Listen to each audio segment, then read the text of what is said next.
Maverick News presents The Rick Walker Show.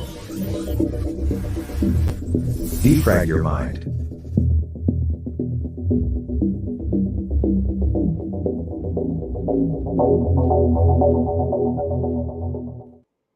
Good evening, everyone. I'm Rick Walker. Welcome back to the Maverick News Channel. Sorry for the late start. I was having some technical challenges. I thought we were live and we were not, but we are now. I think we're live on all platforms. Yeah, I think so. Yeah, we're live. We're live. I'm alive. It's live. The NATO summit. That's where we're going to take you. I've been getting weird, conflicting reports out of the NATO summit all day. And the question is Ukraine in or is Ukraine out? Will Ukraine be able to join NATO or not? And all day I've been hearing Ukraine is out, Sweden will be in. Ukraine needs to meet certain conditions, blah, blah, blah, blah, blah, blah, blah. All of this kind of stuff. We heard yesterday from Joe Biden saying he doesn't think Ukraine is ready for NATO membership. But the Secretary General just held a news conference or is holding a news conference or blah, blah, blah, what up? And everything seems to be changing. And I just lost half of our feeds. Very weird. Not broadcasting on Facebook. Well, we are on one channel. Still prohibited from broadcasting there. I don't know. I'll try to fix the other feed on the fly here if I can. This is the second time I've had to dig into the technical stuff here tonight. We're already almost 15 minutes in, so I can't spend too much more time trying to make all these other feeds work. We've got the main YouTube Rumble channels up, and for tonight that might need to be as far as we go. So let's head off to the NATO summit right now, shall we? And let's get up to date and find out what the heck they're going to do with Ukraine. NATO allies have delivered unprecedented support to Ukraine with more ammunition, more modern equipment, and more training to the Ukrainian forces. Today, allies have agreed a package of 3 elements to bring Ukraine closer to NATO. First, a new multi-year assistance program for Ukraine to enable the transition from Soviet era to NATO standards, training, and doctrines, to help rebuild Ukraine's security and defense sector, and to cover critical needs like fuel, demining equipment, and medical supplies. Second, a new NATO-Ukraine Council, a forum for crisis consultations and decision-making, where we will meet as equals. And I look forward to having the inaugural meeting of the Council tomorrow with President Zelensky. Third, we reaffirmed that Ukraine will become a member of NATO and agreed to remove the requirement for a membership action plan. This would change Ukraine's membership path from a 2-step process to a 1-step process. We also made clear that we will issue an invitation for Ukraine to join NATO when allies agree and conditions are met. This is a strong package for Ukraine and a clear path towards its membership in NATO. Allies have also approved the most comprehensive defense plans since the end of the Cold War. These are designed to counter the 2 main threats we face, Russia and terrorism. Under our new plans, NATO aims to have 300,000 troops at high readiness, including substantial air and naval power. Robust deterrence and defense requires a robust industrial base. So leaders endorsed the new Defense Production Action Plan. This will accelerate joint procurement, boost interoperability, and generate investment and production capacity. To do all this, we need to invest more in defense. Our latest estimate show that defense expenditure by European allies and Canada will increase by 8.3% in 2023. This is the biggest increase in decades. Since 2014, they will have invested an extra $450 billion in defense. 11 allies now reach or exceed the 2% benchmark, and we expect this number will rise substantially next year. Today, allies made an enduring commitment to invest at least 2% of gross domestic product annually in defense, and to do more urgently to meet their commitments. NATO leaders also addressed China. China is not our adversary, and we should continue to engage. But Beijing's increasing assertiveness affects our security. China is increasingly challenging the rules-based international order, refusing to condemn Russia's war against Ukraine, threatening Taiwan, and carrying out substantial military buildup. China's nuclear modernization is unprecedented in speed and scale, and being carried out with no transparency. Allies agreed to continue working together to protect against China's coercive behavior. And tomorrow, we will meet the leaders of Australia, Japan, New Zealand, and South Korea, as well as the European Union, because we are stronger and safer when we stand together. And with that, I'm ready to take a few questions. We'll start with Washington Post, there in the middle. Yeah. Hi, thanks for taking my question. Michael Birnbaum from the Washington Post. President Zelensky, of course, issued a tweet in the middle of your talks that criticized the language that you just agreed to on Ukraine's path toward membership. I was wondering what your thought was when you saw what he was saying about what NATO was agreeing to, and what your message would be for Ukrainians who are disappointed by this language. Thanks a lot. What allies have agreed today is a strong, united, and positive message to Ukraine about enduring support, but also a positive message on the path forward for membership. And this includes this package of practical support to enable full interoperability between Ukrainian armed forces and NATO forces, the establishment of the NATO-Ukraine Council, and then the decision to remove the requirement for a membership action plan, which actually means that instead of 2 steps to become a member, there will now be 1 step. We also made it clear that the invitation will be issued when conditions are met. Then I would like to add that on top of that, of course, allies are also providing substantial military support, because the most urgent task now is to ensure that Ukraine prevails, because unless Ukraine prevails, there is no membership issue to be discussed at all. And therefore, I welcome the military support that the allies have provided now for months, actually starting back in 2014, and then since the full-fledged invasion in February last year, substantially stepping up their support. And just over the last few days, allies have made substantial new announcements. France has announced that they will deliver long-range cruise missiles. Germany just announced a new package with air defense and armored vehicles. And the US made yet another big announcement of more military support. And many other allies have made different types of support, including the establishment of coalition to provide training for F-16 fighter jets.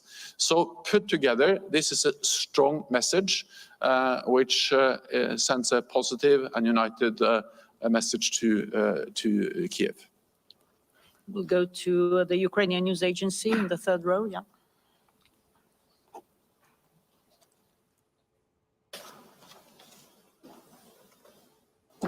Dmitry Shkurko, National News Agency of Ukraine here. Thank you for the floor.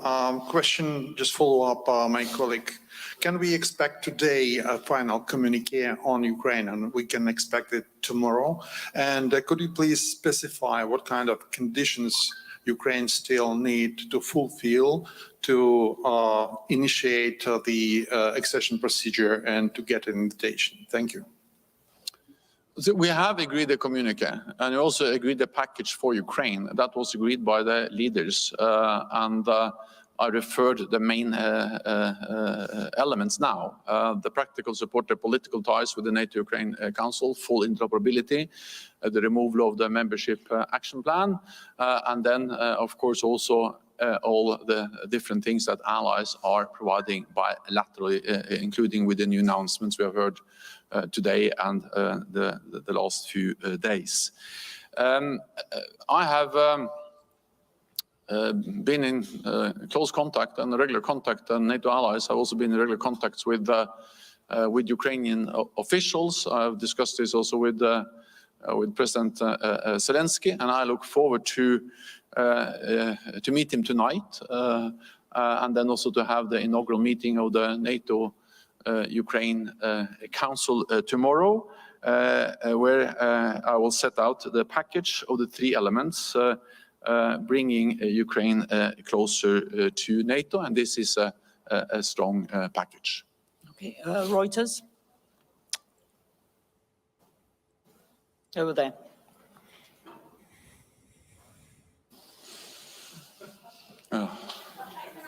Andrew, maybe you can just ask your question.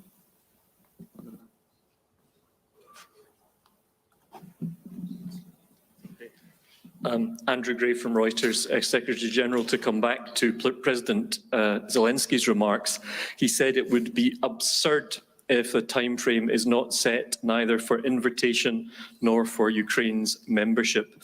How would you respond to that specific point, and why have allies not set out a time frame today? What we have agreed is a very substantive package with many different elements that helps to move Ukraine closer to NATO, help them to move towards NATO membership.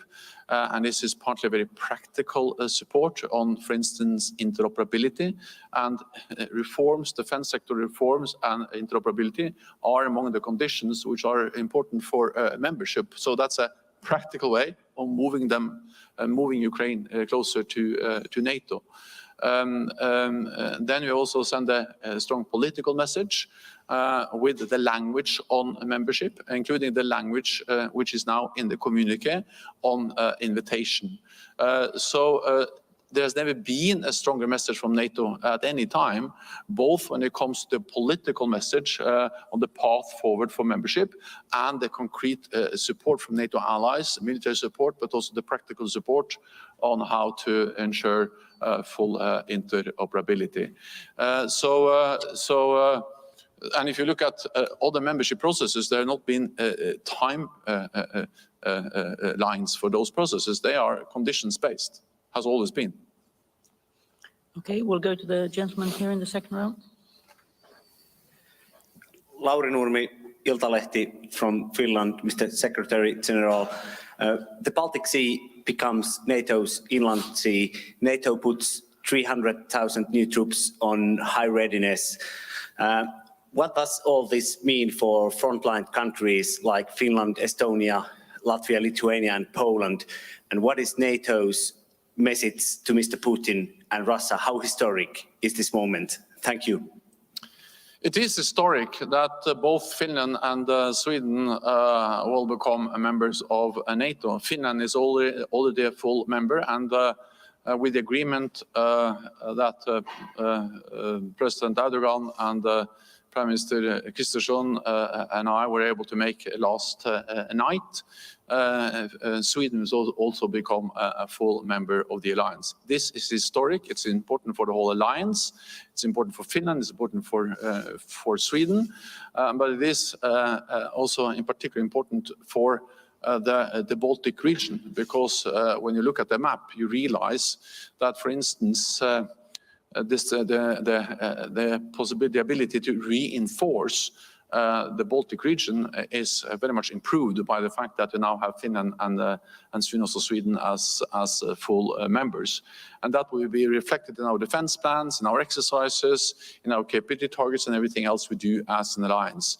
So it makes the whole alliance stronger, and it makes especially the Baltic region safer. It sends the message that NATO's door is open. It sends the message that it's for NATO allies to decide on enlargement. It's not for Moscow to deny sovereign nations the sovereign right to choose their own path. And this is, again, something we have demonstrated not only in words, but also in deeds by now allowing 2 new members and sending a message to Ukraine, which is stronger than any message NATO has ever sent before on membership for Ukraine. We have the gentleman over there in the 3rd row.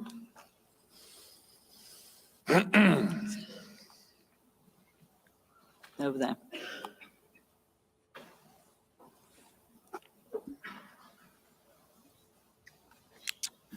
European Pravda, Ukraine. Secretary General, I would ask you to clarify a bit on conditions. I understand that you cannot list all of them. It's probably not clear, but maybe you see how these conditions would be defined, agreed, because I'm afraid that it would be read that NATO has lifted membership action plan, but have invented another membership action plan with another name, which is conditions. So it's like making a bit of fake achievement. Thank you. No, what we say in the communique is that Ukraine has moved beyond the requirement for a membership action plan, just because Ukraine has come much closer to NATO. I was actually attending the NATO summit in Bucharest in 2008 as a Norwegian Prime Minister, and I remember very well the discussion there. And of course, the discussion now is totally different for many reasons, and not least because Ukraine is under full-fledged attack by Russia, but also because Ukraine has come so much closer to this alliance over all these years, because especially since 2014, when NATO allies start to train and equip Ukrainian armed forces, but even more so after February last year, Ukraine has demonstrated capabilities, skills, and has been more and more integrated with NATO. This is also a consequence of the equipment which NATO allies are delivering, because, for instance, when we deliver modern battle tanks or advanced air defense systems, a consequence of that is also more interoperability, more NATO standards, doctrines, and a gradual movement from the Soviet era doctrines, standards, and equipment to NATO, just by the fact that so much equipment is now delivered. And of course, when we start training with training of pilots for F-16s, it will even more add to this important interoperability, which has always been a requirement for NATO membership. So this is moving Ukraine closer to NATO and to NATO membership, and also reflecting the fact that NATO has come much closer. Well, we have conditions partly in Article 10 of the Transatlantic Treaty, the Washington Treaty, and then, of course, at the end of the day, it has to be allies that assess whether conditions are fully met or not, and that's exactly what allies then have to agree, and therefore we also refer to both the conditions, but also the need for all allies to agree. That's the way we make decisions in NATO. Politico here.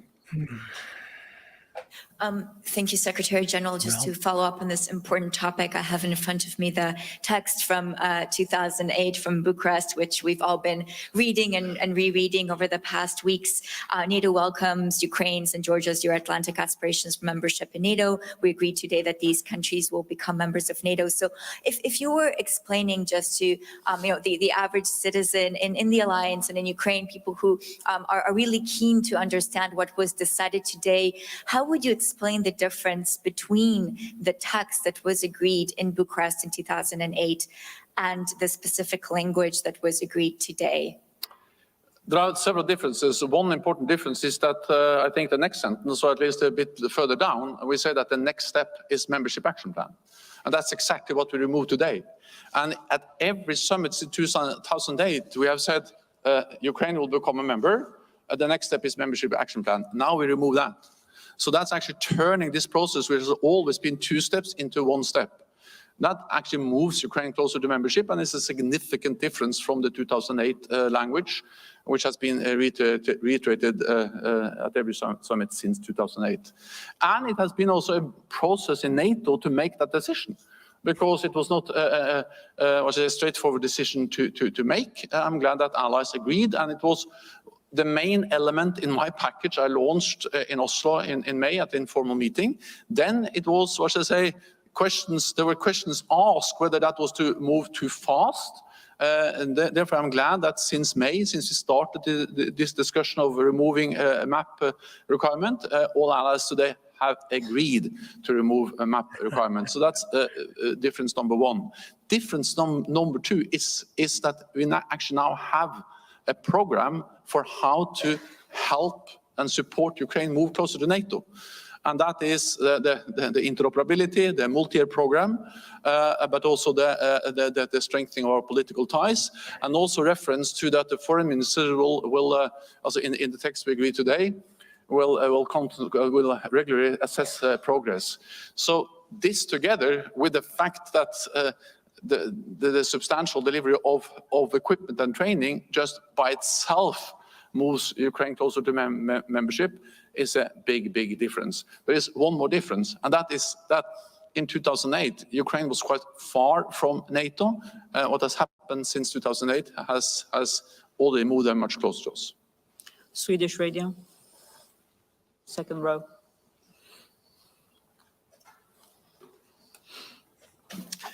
Mr. Secretary General, you mentioned the Swedish membership, and you said it's historic.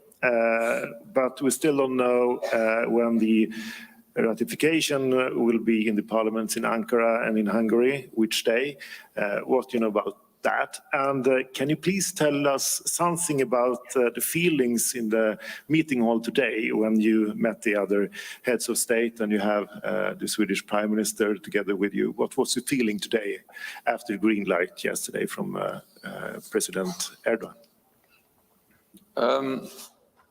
Of course, it is for the Turkish parliament to decide exactly when they finalize the ratification. President Erdogan made it clear yesterday that he will submit the ratification papers for Swedish accession as soon as possible. But then, of course, also as a former parliamentarian, I think we should respect that every parliament has their own procedures. And also when there has been not very controversial enlargement, this has sometimes been domestic processes.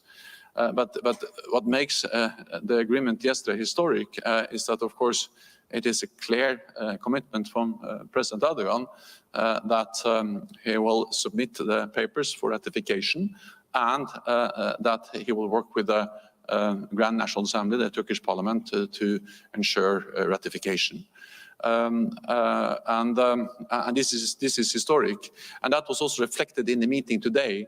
I think that almost all allies welcomed Ulf Kristersson. First of all, they welcomed Sauli Niinistö, the president of Finland, because this was his first NATO summit. He attended as president of Finland as a full member of the alliance. And then allies also expressed their welcome to Prime Minister Ulf Kristersson, expressing that they welcomed the agreement yesterday, and all were looking forward to having also Sweden as a full member as soon as possible. So I felt the kind of historic sentiment in the room that was reflected in what allies said, and of course I welcome that message from all of them. Okay, we'll take the last question from ARD. Over there. Thank you very much, Markus Kreis with ARD. Apparently, there's a big need to better understand what are the conditions. I try it the other way around. President Biden said in his interview with CNN that Ukraine was still short of some requirements for joining, including over democratization. What are conditions Ukraine clearly does not meet now to get the invitation? Thank you.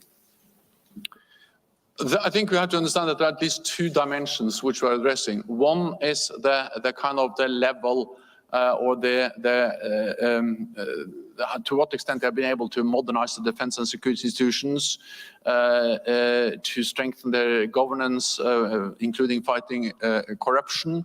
And these has been issues which has been addressed at every enlargement of NATO, because we want good governance, we want modern defense and security institutions, and we want armed forces which are interoperable with NATO. We are addressing that, both the modernization of the defense and security institutions and interoperability with the multi-year program we agreed. Then there is another dimension, and that is, of course, the fact that there's a war going on in Ukraine. The Ukrainian forces have demonstrated courage, skill, competence that has impressed the whole world. But at the same time, there is a full-fledged war. And therefore, I think all allies agree that when a war is going on, that's not the time for making Ukraine a full member of the alliance. So these are two different things. The question of governance, corruption, interoperability, which is an issue regardless of whether it's a war or not. And then the other issue is the ongoing war in Ukraine. And we need to address both of them. At the end of the day, it has to be allies that assess, as we always do when we have enlargement, whether the conditions are met, and then make the decision on an invitation. The important with the communique today is that we have the tools to ensure that Ukraine moves towards membership. We have for the first time invitation as part of the language, and we have for the first time removed the requirement for membership action plan.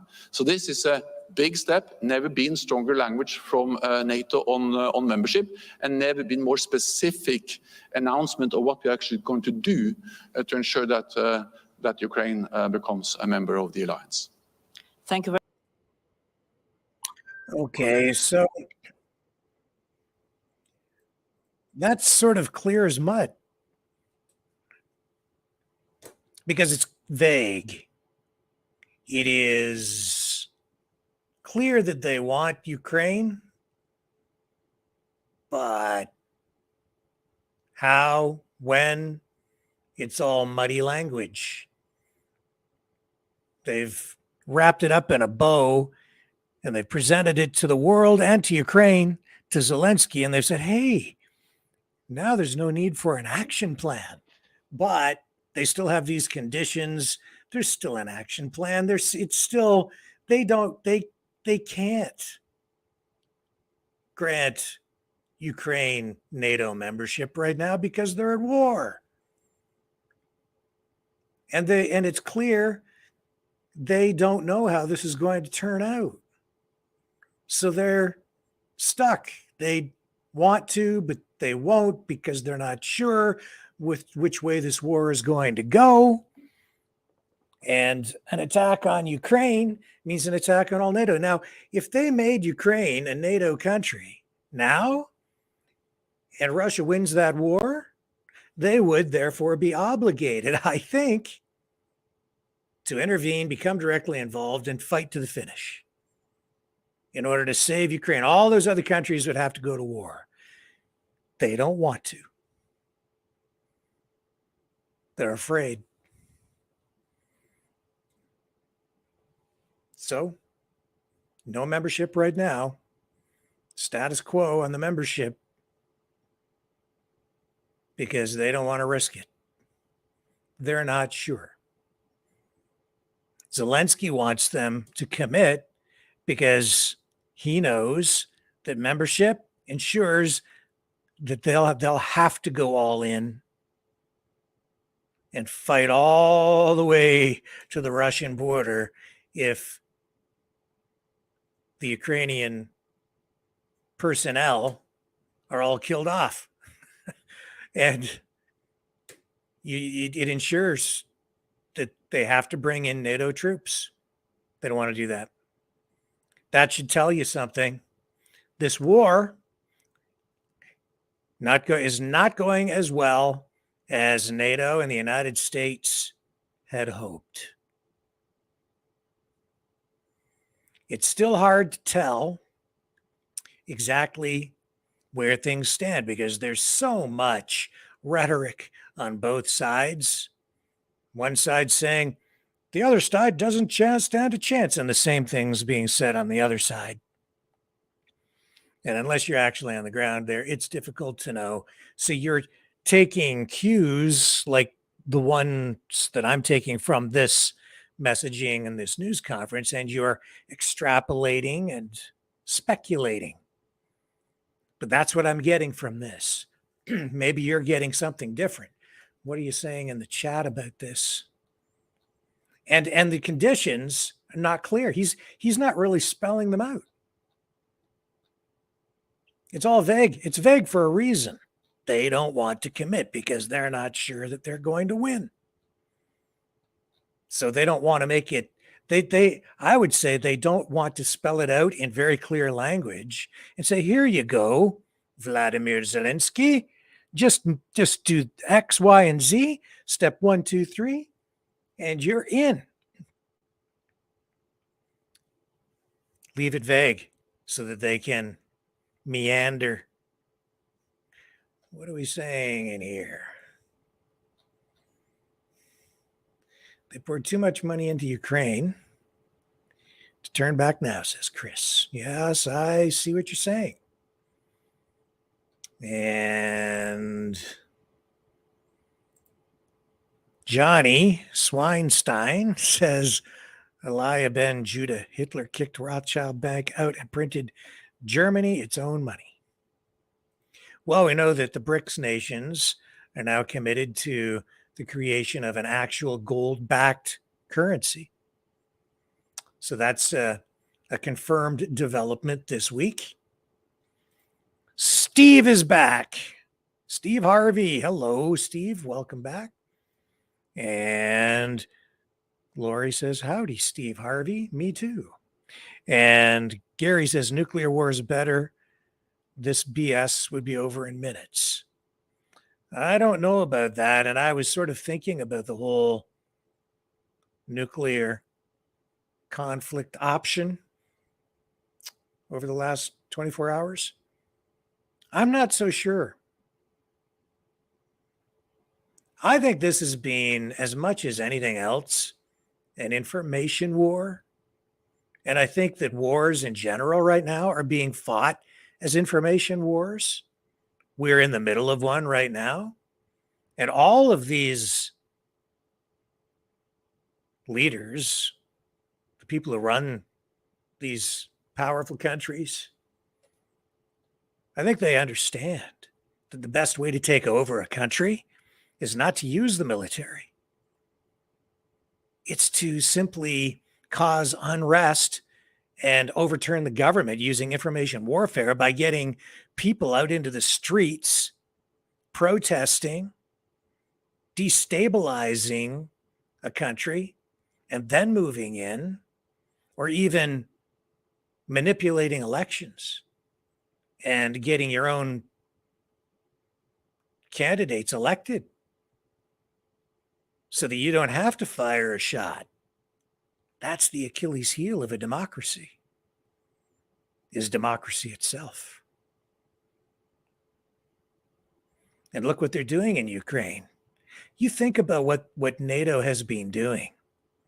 The expansion of NATO, country by country by country, taking over one country after another. And I literally mean take over without firing any shots. Sweden, Finland, the newest countries to join NATO membership, right? Did they fire any shots? No. But now they're under the NATO umbrella. Ukraine, 2014, a coup, overturned the government. Now they're at war with Russia. This is a country that used to be part of the Soviet bloc. Now, it's a NATO country. Did NATO have to go to war to get it? not in the conventional sense, not in the kinetic sense. No, they took over. Essentially, it became a de facto NATO country, part of the European Union, without actually becoming part of it on paper. But they're part of it now, aren't they? We're funding the war, putting in all the weapons, and we didn't have to go to war ourselves to take over the country. Isn't that a better way to do it? Information warfare. Convince the citizens that change is needed, and you supply the change, and you supply the new leadership. One country after another. And now they're right up against Russia's doorstep and applying pressure there. That's the way to fight a war. And that's the way it's done today. Let's see here. Justin Trudeau got out the wallet, our wallet, the taxpayers' wallet in Vilnius today at the NATO summit.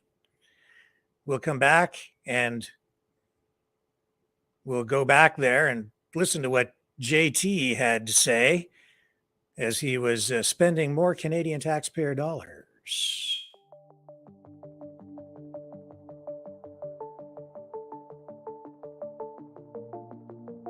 Greetings, brave Mavericks. Our quest for truth continues. We go beyond fake news. Together we expose propaganda. Together we pull others out of rabbit holes. We are maverick thinkers. We are all unique individuals, defenders of individual rights and freedoms, credible, trusted, grounded in reality. Maverick News, Maverick News. Defending free speech, free speech. Donate at freedomreporters.com. Do it now. Tomorrow may be too late. Maverick News. The world is watching.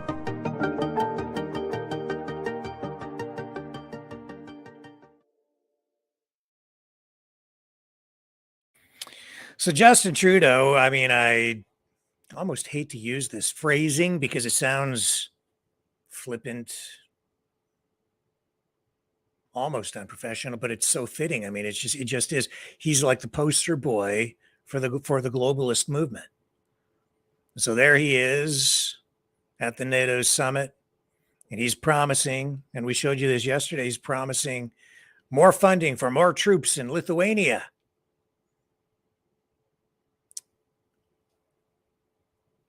Well, today we had over 10 hours of conversation and speeches at the NATO summit. And about a quarter of the way through the day today, we got this from Justin Trudeau. Let's just pick it up and, well, you can assess for yourself what he has to say. From this very real war that's going on right now is feeding in not just our need to, as Rob said, continue to step up on more ammunition, on more procurement, on better preparation for what's next, but actually understanding what is most impactful and effective. And there's an expression that everyone's always preparing the equipment they wish they'd had in the last conflict instead of looking towards the next one. And that's where the hybrid warfare, the disinformation, the misinformation, the cyber capacities, all the different things that are coming together, even responding to the ecocide that was the destruction of the dam. These kinds of things are coloring everything we do and everything we have to think about what could be coming next. Absolutely. Prime Minister Karish, how do you feel about Ukraine being an additive to your defense? Absolutely. I mean, as Justin was saying, today we're training Ukrainians, and I'm convinced that tomorrow they'll be training us, because which army in Europe has now the experience of actually fighting the Russians? It is the Ukrainians. And they're learning, and they're surprisingly, or maybe not so surprising, they're fantastically adaptable to all kinds of weapon systems. Imagine the complexity. They're getting all kinds of different equipment, and they're able to train up to use many different. So within our own armies, you have one type of system, and everyone learns that one type of system. They're adapting to all the different systems that we have, which is actually a challenge in terms of simplicity of platforms that we have to think about in NATO. But they will be eventually training us. But the point of NATO and Ukraine's future role in NATO is remember that Russia only understands strength and power. And the reason they're fighting the war in Ukraine is because they wrongly but perceived Ukraine as being weak and an easy target because it was in the gray area of not in NATO.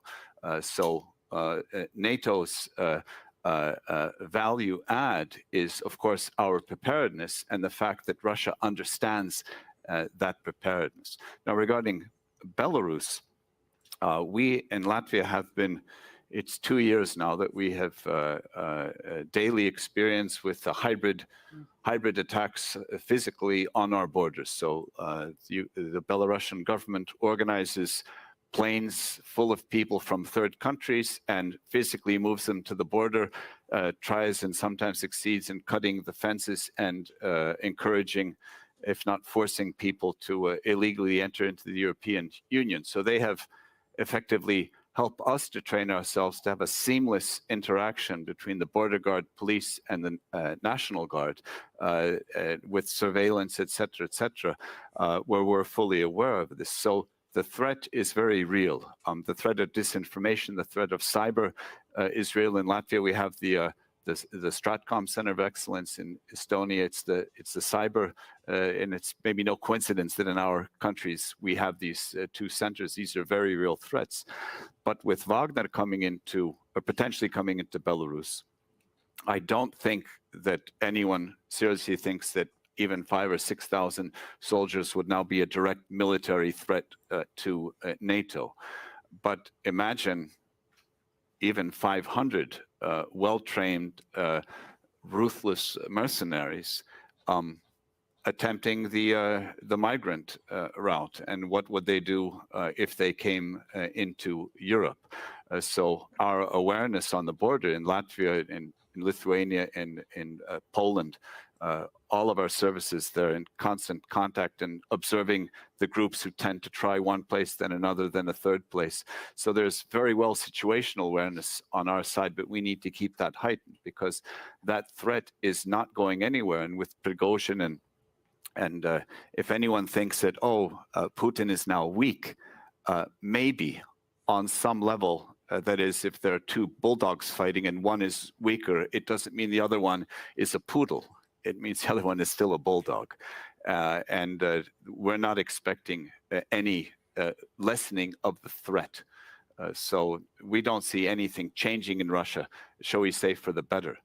So that means that on our side, literally on our side of the fence, we have to up the game of preparedness and just keep our eyes open. And I think all of our eyes, not only us in the Baltics, but all of our eyes are now open. Absolutely. Prime Minister Kallas. Actually, I don't have a lot to add. I mean, it was already said by previous speakers. I would just add one thing.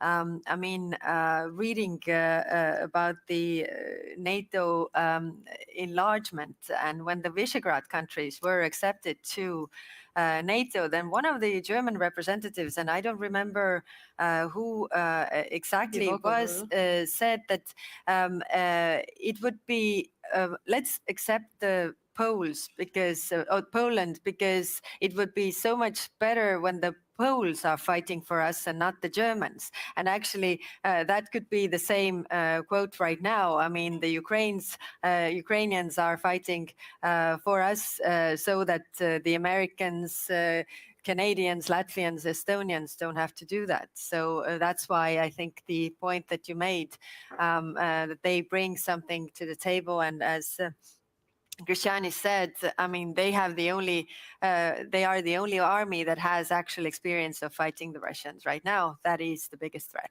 Thank you. So I'd like to welcome any questions. There's a microphone right in the. Well, that's enough of that. So they're talking about, it's a foregone conclusion. Ukraine will join. Ukraine is already part of NATO. It is under the NATO umbrella. It's in, just not on paper. Because if things go south, and it looks like maybe they are, these countries don't really want to go in there and lose any of their own sons and daughters, or get any further deeper in than they already are, is sort of the point. That's kind of where we're at tonight. So let me take another break here. I'll gather my thoughts and we'll come right back.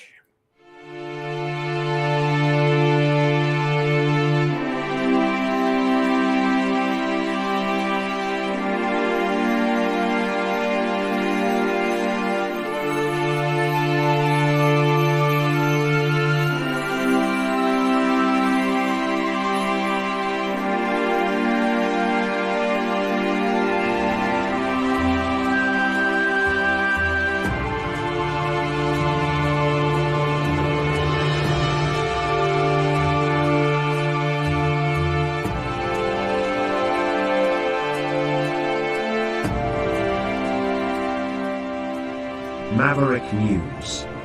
The world is watching.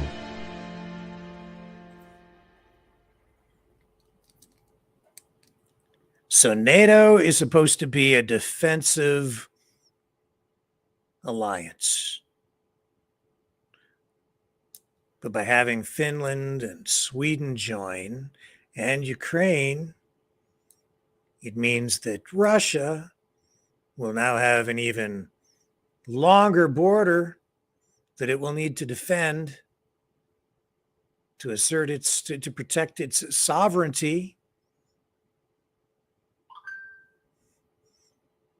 So if NATO is defensive, then why is it that Russia has to defend even more geographic territory in a more assertive way? Because NATO is pushing right up against, because it's not just defensive. It's been offensive.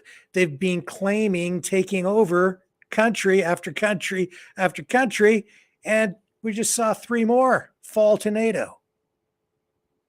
Sweden, Finland, Ukraine. Takeovers. It's a new kind of warfare. Smart. And it's all about PR, right? Justin Trudeau. Oh, this is kind of funny. Okay, here's a photo, a group photo taken at NATO. They did their, because it's like, let's get a photo, everybody, and everybody gather around. And they got the school photographer out, and here we go. So there's this photo that they took. This is off the NATO website, okay? So that's the actual official photo. And if you look, and it's hard to see it because I can't really expand this out anymore, but Trudeau's over here, way over. Well, it's on my left, okay? So there he is in the front in the gray suit. That's Trudeau. But I noticed on Twitter today that there were posts where Trudeau was nowhere to be found. Here we go. Here's what I'm talking about. This is a photo, or a copy of that photo or a photo. And where's Trudeau? He's not there. The poster boy for the globalist movement, not there. These people, where's Trudeau? It appears that some people are cropping him out. Multiple posts today where they've cropped Trudeau out of the shot. It seems the prime minister with the carefully coiffed hair is falling out of favor with some people. I think that's funny. But true. Is it news? It is now, because I decided that it was newsworthy here, newsworthy enough for us to pay attention. You know what else I wanted to take a look at today? I was going back and reviewing some stuff that was taking me back to the beginning of the pandemic, March 2020. It was business reasons. I was just thinking back to that period of time and some of the stuff that was going on with me. Just because I had to, I had some documents and things that I was working on. I had to kind of remember timelines. So I just thought I'd take a look at, I opened up the Worldometer statistics website where I used to go almost every day at the height of the pandemic to look and see what's going on. So I thought we would take a quick look tonight again, just to see where we're at with COVID stats. Here it is. This is Canada now, okay? Because we'll look at the US in just a sec. But just out of habit, because I live in Canada, I would always look at the Canadian statistics. So total cases, 4,690,486 as of yesterday.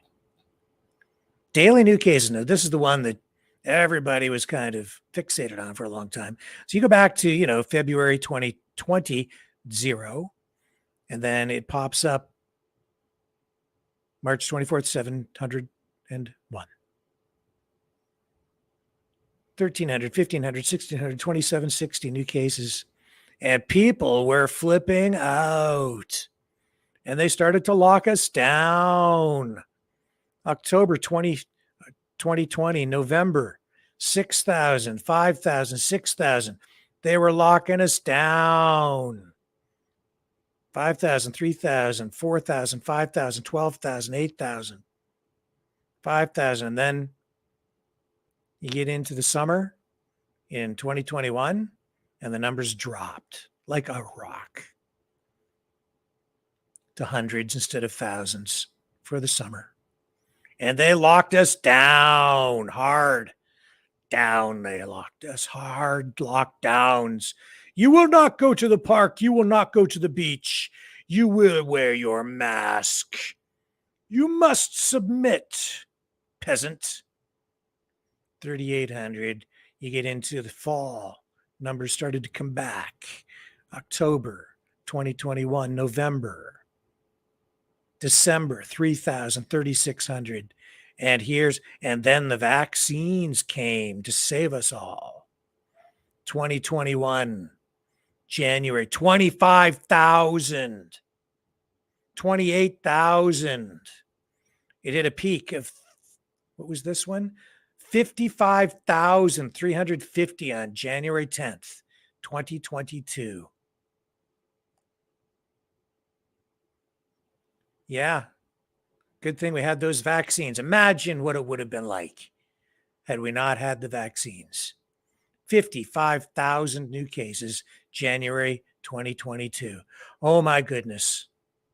I'm so glad they saved us. 14,000 February 2022, and the numbers came down. March 2022, 2 years after the first case.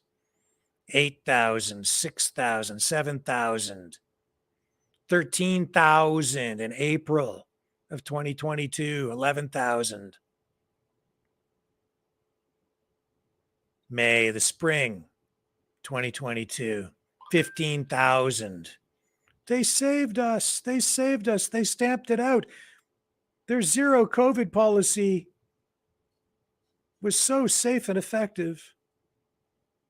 October 2022, 3,100, 2,200. Now we got different strains. They say the newer strains were not as serious as the first versions of the virus. January 2023, 1,500. February, 1,500, 1,400. March, 1,200. So there it is, 2023, March. 3 years later, still 1,000 new cases. Not being locked down like we were, though. Thank goodness. April. And then there's a gap in here. I guess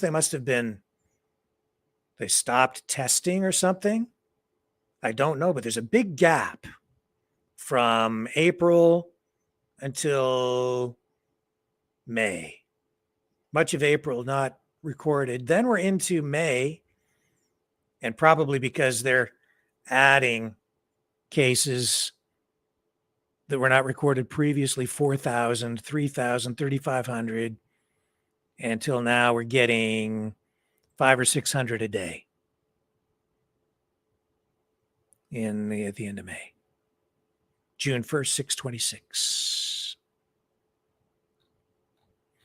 Oh, I'm so glad they had that thingy to save us. Active cases today, 6,487. At the height, oh, thank goodness for that vaccine, 422,000. They say 52,912 people have died in Canada from the virus. Here's the daily death count.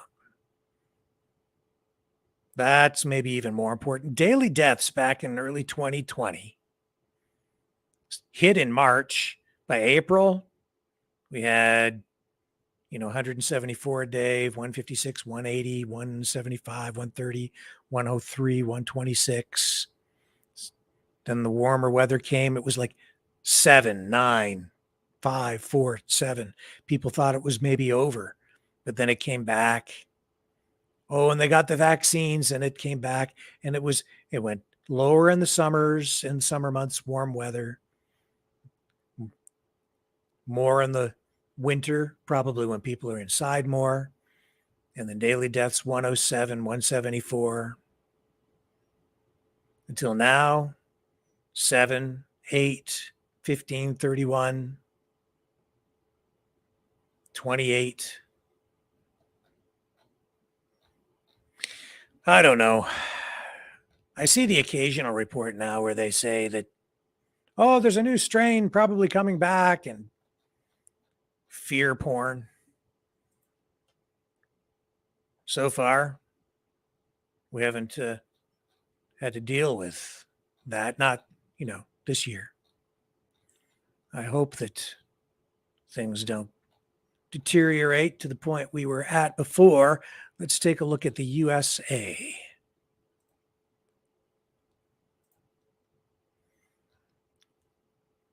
$107 million cases, 1.16 million deaths. Wow.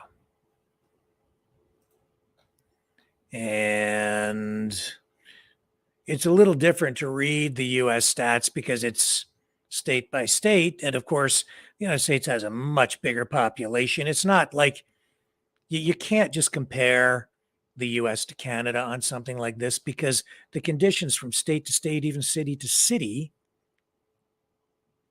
are so different. The conditions. You even have warmer weather in the south in Florida and colder weather up in the north, say in Minnesota. So it's a totally different set of circumstances and demographics and climate issues, Florida, total cases 7 million. Total deaths 88,000. Active cases 10,000. Deaths per 1 million population 4,139. Let's scroll down, see if we can see some graphs here. Daily new cases in the USA. You know, the graph is a little bit different here. I think that's a gain because you're dealing with different climate, wider range of environmental conditions. But again, hitting right around the same time, April 2020, 35,000. And the biggest spike again in January of 2022, where daily new cases hit, 897,221. And if you look at the graph, the number of new cases is way down now. It's the summertime, of course. But all you have to do is you can just go back to this past winter, 53,000 new cases, go all the way back here to the beginning when they were locking us down, 29,000, 35,000. By July of 2020, 76,000. The numbers continued to climb. You get into the winter, though, that first winter, 209,000. But you compare apples to apples, you go to that summer of 2021, 18,000. Look what you're getting now. March, April, 19,000. May, 10,000, 9,000. So, if it was strictly by the numbers, I'm not sure things are all that much different in a lot of ways, except that the virus maybe isn't as serious now. And deaths total 1,168,502, according to these stats supplied by government. And you see the daily deaths, though, right? This is, I guess, the most important graph. And pretty high over here at the beginning. It peaked here again in 2021 in January, where they were getting, 4,000. You come all the way over here to today in June, July, 71, 62, 6107. And the virus has certainly evolved over time. And as viruses tend to do, they become less lethal over time. Because as empirical evidence has shown through history, as viruses evolve, they become less deadly because they don't actually, through nature, the viruses don't really want to kill their host. If they kill their host, they end up killing themselves. So nature has a way of having the viruses slowly evolve, or maybe quickly even, so that they might still make the host sick, but not kill the host. So thank goodness for that. And hopefully it doesn't mutate back into something that is deadly to the point where the government feels like they have to lock us down again, which drove me freaking nuts. Just about over the edge sometimes. Anyway, I just thought I'd throw some numbers back at you because it seems like the attention on this matter has been shifted. It's that issue that really created the freedom movement, right? That's what put it on my radar. I was always very freedom oriented. Civil rights, human rights, Bill of Rights, the Constitution, the Charter of Rights and Freedoms, constitutional rights, we the people. That was the stuff, man. That's where the government overreached. That's what got everybody upset. The lockdowns, the masks, the mandates. That's what fueled all of the pushback against the government from the beginning. And it's like, I hardly hear about it these days. I mean, some stuff, right? But not like we did. Now everybody's focused on other things. And yet coming in under the radar just within the last week, again, focus on this legislation in Quebec that is oriented, I believe it's Bill S2, which has been passed. And it gives the government the power to if you read the language, and I have read it, it appears, but I don't want to say that this is cast in stone. I'm looking for a more learned legal opinion on this. But that document, that legislation does have wording that could lead you to believe that the government in Quebec has given itself the power to forcibly give people the thing in the arm in the name of public safety, which is the issue. I mean, that's the big one, right? I mean, forcibly detain someone, take them.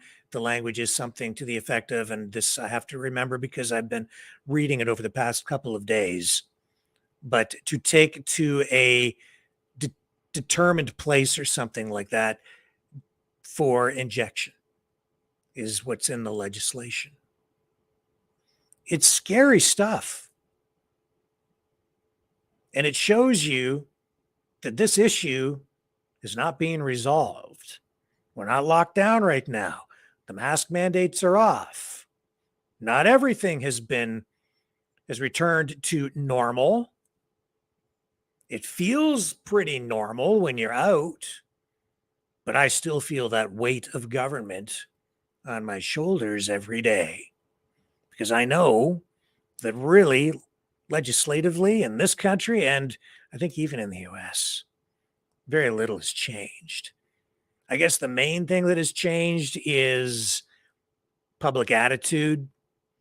People, I think, if they were to be told they had to lock down right now, they probably would not be as compliant.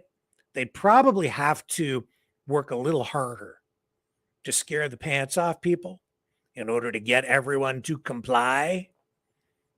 I think fewer people would. But it was a test, wasn't it? It was a test of our moral fiber as a society when that pandemic struck and the government issued those orders, thou shalt lock down and thou shalt shun thy neighbor if thy neighbor fails to get the jab. Call the snitch line and report your neighbor. And people did. You know, when you grew up and before the pandemic, if you asked someone, what would you do if you lived in Germany at the time of, World War II? What would you do? People, I'd never follow along with that. Then along comes the pandemic. It was a test. And what kind of headlines did we see in the newspapers? Let the unjabbed die. It'd say, pandemic of the unvaccinated. And even now, where I live, if you need a heart transplant or any kind of a transplant procedure, if you ain't got the thingy in the arm, you ain't getting that transplant.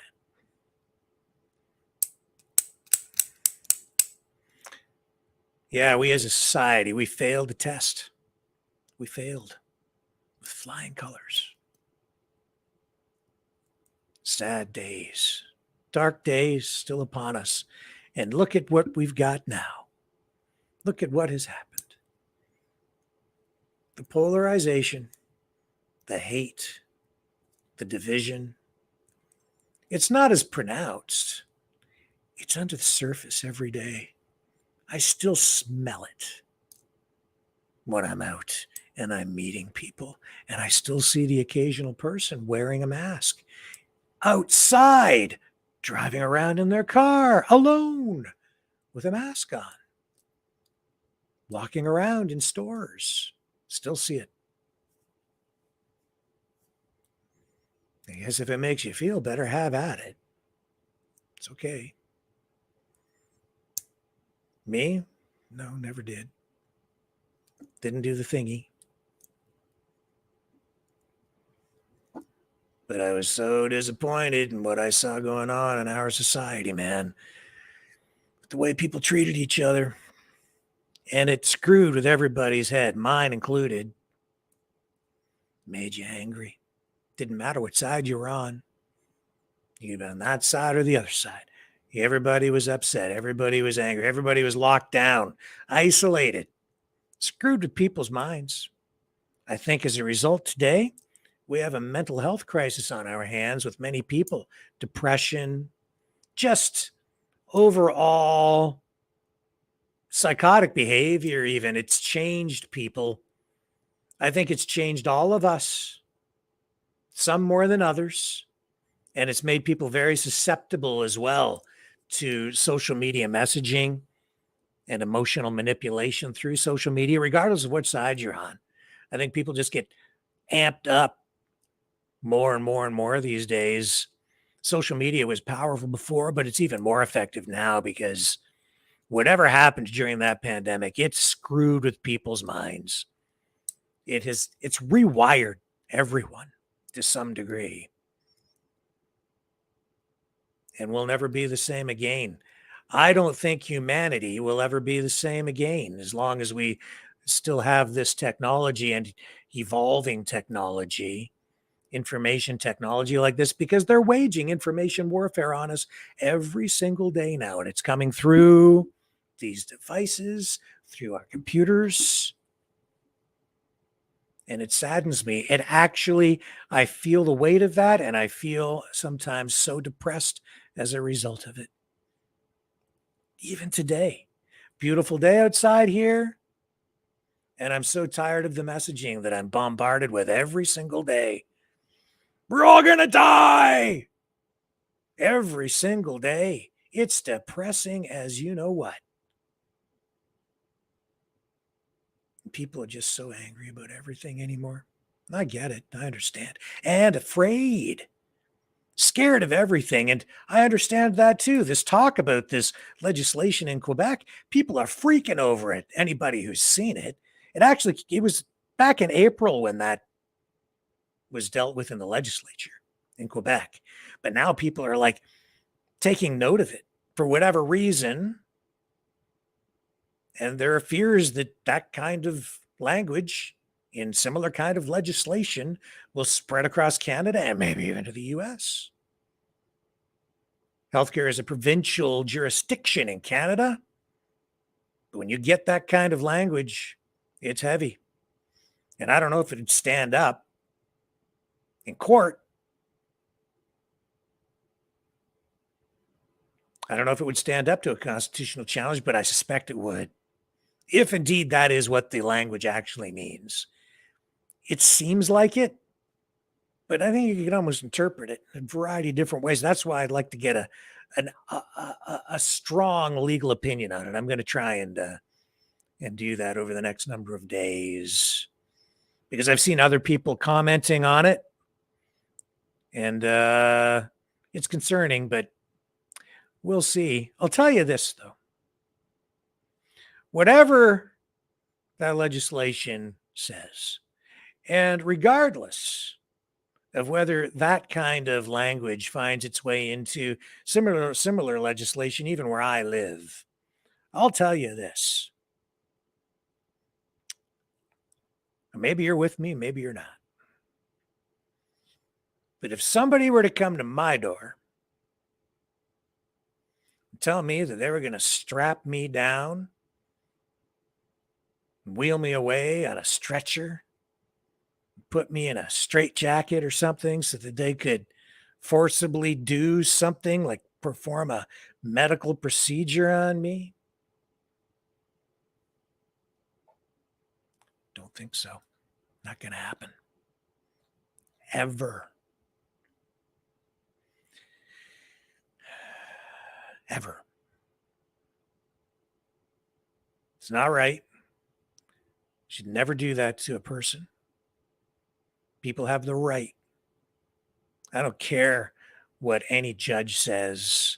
I don't care what any court says. I don't care what any politician says, because that's what legislation is. It's a politician or politicians getting together and deciding what the law is. Doesn't mean they're always right. And yes, they act with the authority of the people. But when it comes to something like this, I don't give a damn. My body, my choice. Your body, your choice. Collectivism sucks. That's why. Individual rights and freedoms. The right to decide for yourself. That's integral to everything. All the crap going on out there right now, all the fighting in the streets and all these other things, we've lost sight of that. Everyone's distracted again. Oh, UFOs. Unidentified flying objects. Weather balloons. China. Individual rights and freedoms. That's what it was about in the beginning. That's what it needs to be about now. My right to choose. And my right to choose as a parent, if I have kids, what happens to them. Get your head screwed on straight, folks. Refocus on the real issue. Individual rights and freedoms. So enshrined in the constitutions of Canada and the United States, regardless of the legal shenanigans that they might be playing. Things going on to circumvent those individual rights and freedoms. Everybody's out there fighting about all these other things. That's what it comes down to. And that's what happened during the pandemic. They took that choice away, or did their damnedest to do it. I was fortunate. Before the pandemic, I removed myself from much of the system with my own business. So I wasn't dependent. I didn't have to get on my knees to a corporate employer and beg to keep my job and submit to a thing in the arm in order to keep my paycheck. Independent. Individual. Dip into the system as I need to. Stay independent on the outside edge of it so that I'm not a slave. Figured that one out a long time ago. Everybody's running around worried about it. Well, they want their free handouts from government. I don't get any handouts from the government. I don't get welfare. I don't want any. No, thank you. Don't want to be dependent. Keep it. I want to be an individual and I want to be free. And that means I don't want Justin Trudeau's handouts because that's a path to slavery. You don't get anything for free. And if I could, I'd go to a private doctor too. It's just you're not allowed. I could go on about this, but the path to freedom is independence as an individual.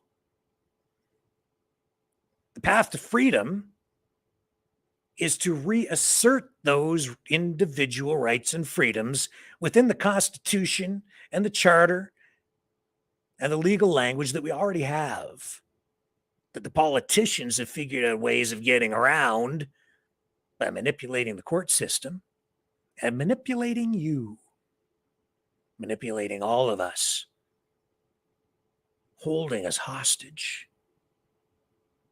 Well, what they really do is they hold your health care hostage and your welfare checks hostage and your job.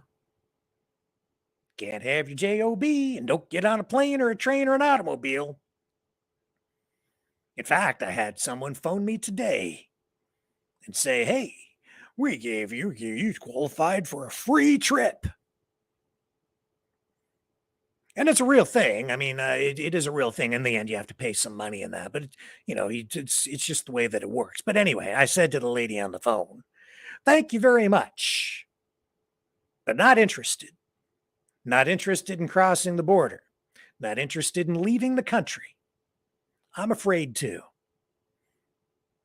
I don't want to go because I don't want to deal with the border. I want to remain free where I'm at. So I'm quite content. Now, it's not cool that I am afraid to leave the country. I could, but I'm really more afraid of what's going to happen when I try to come back. Because I don't know what the conditions will be like when I get back because everything's so damn volatile. And I don't want to go in debt for a stupid trip. Don't want to do it.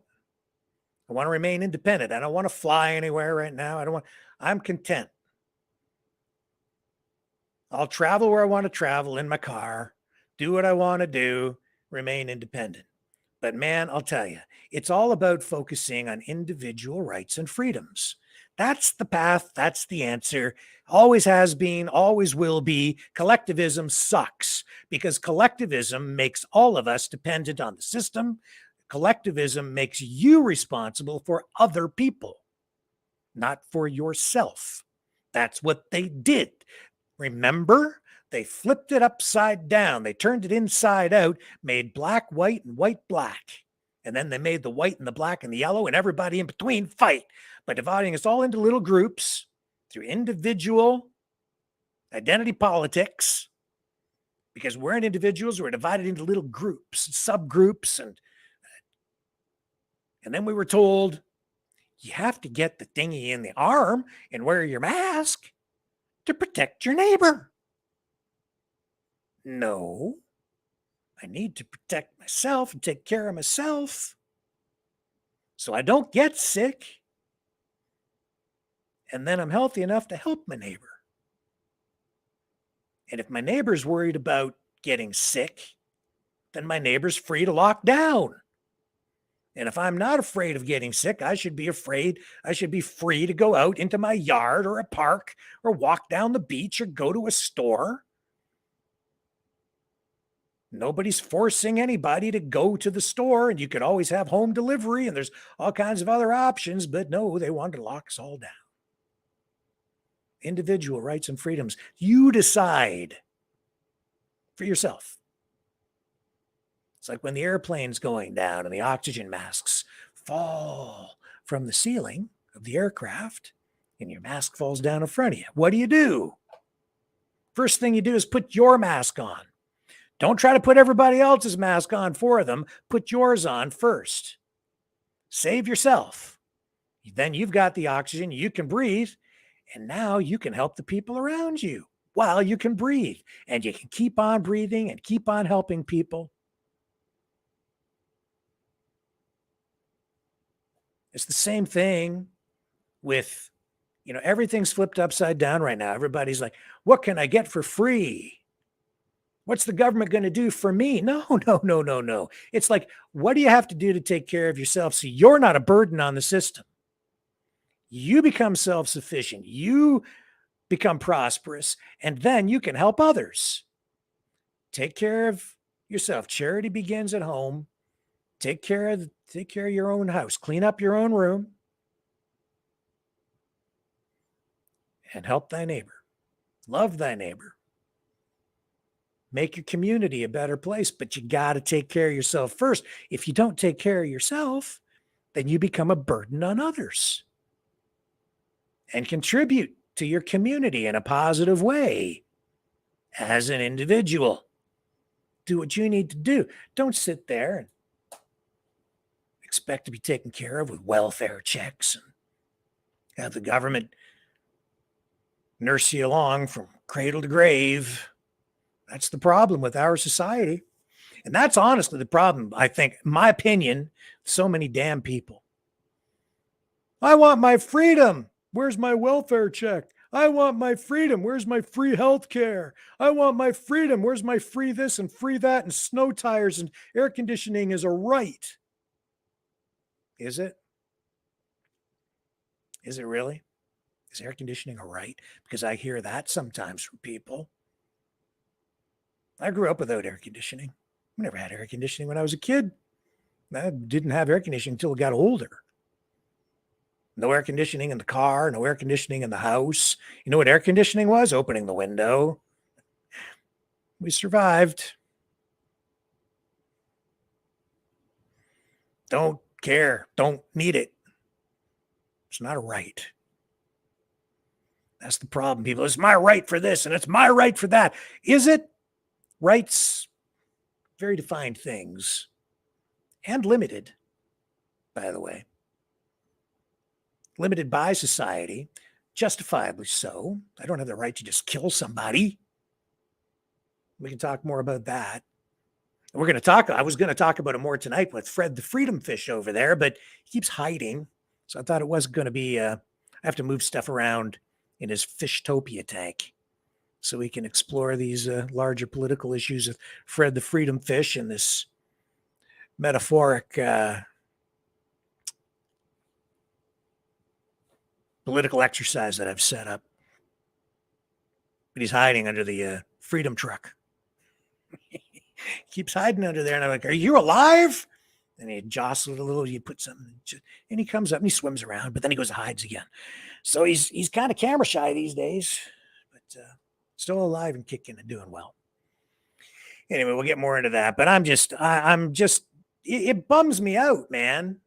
It really does. Like, freedom people, I don't know. I think back and everybody was like, yeah, we were like, that's what we were focused on. That's what I was focused on. That was getting me all jacked up, man, was the government just stomping all over the Constitution, the Charter of Rights and Freedoms, locking people down, using Section 1 of the Charter in Canada, stomping all over the rights of people down in the U.S., depending on what state you were in. It was worse, in some places than in others. Florida, not as bad as it was, say, in, New York.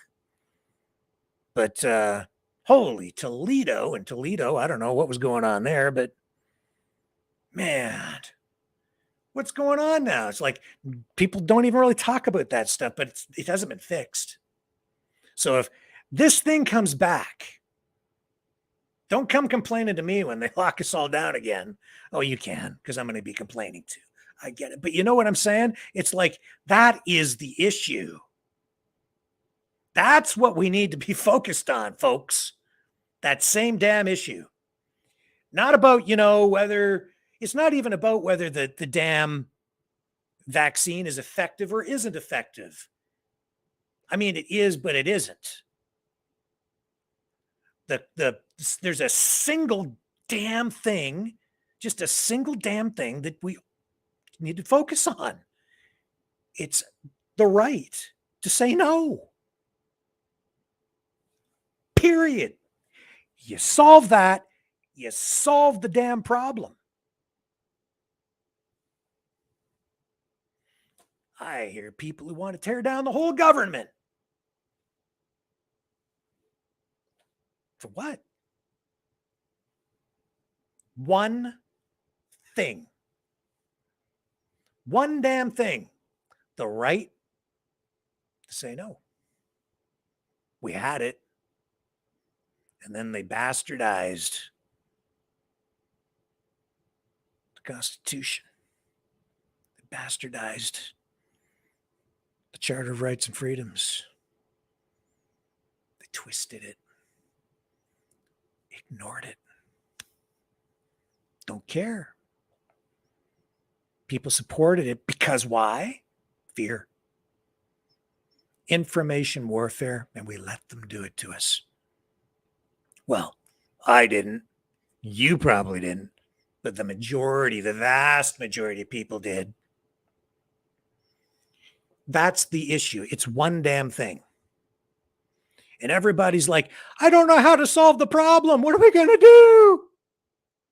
The WEF, blah, blah, blah, blah, blah, blah. Yeah, I know. It's one damn thing. Section 1 of the Charter. Gotta go. So the government can't do it to us again. One damn thing. One. Go ahead to your flag wags. Go protest on your overpasses. Do whatever the hell you want. Apply pressure in a variety of ways. But it's one damn thing. One. They don't want you to look at it. Even that wording in that legislation in Quebec. You solve the one damn thing I'm talking about, that goes away. One damn thing. Take your UFOs and stuff them up your yin yang. One damn thing. Hasn't anybody else figured it out? It's one damn thing. The right to say no.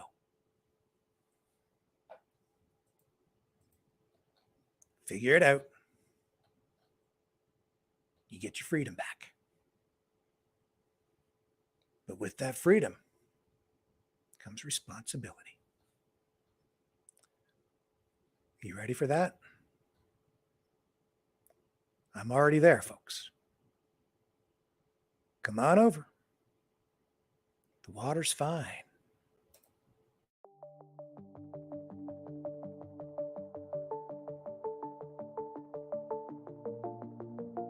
Greetings, brave Mavericks. Our quest for truth continues. We go beyond fake news. Together we expose propaganda. Together we pull others out of rabbit holes. We are maverick thinkers. We are all unique individuals. Defenders of individual rights and freedoms. Credible. Trusted. Grounded in reality. Maverick News. Maverick News. Defending free speech. Free speech. Donate at freedomreporters.com. Do it now. Tomorrow may be too late. Maverick News. The world is watching.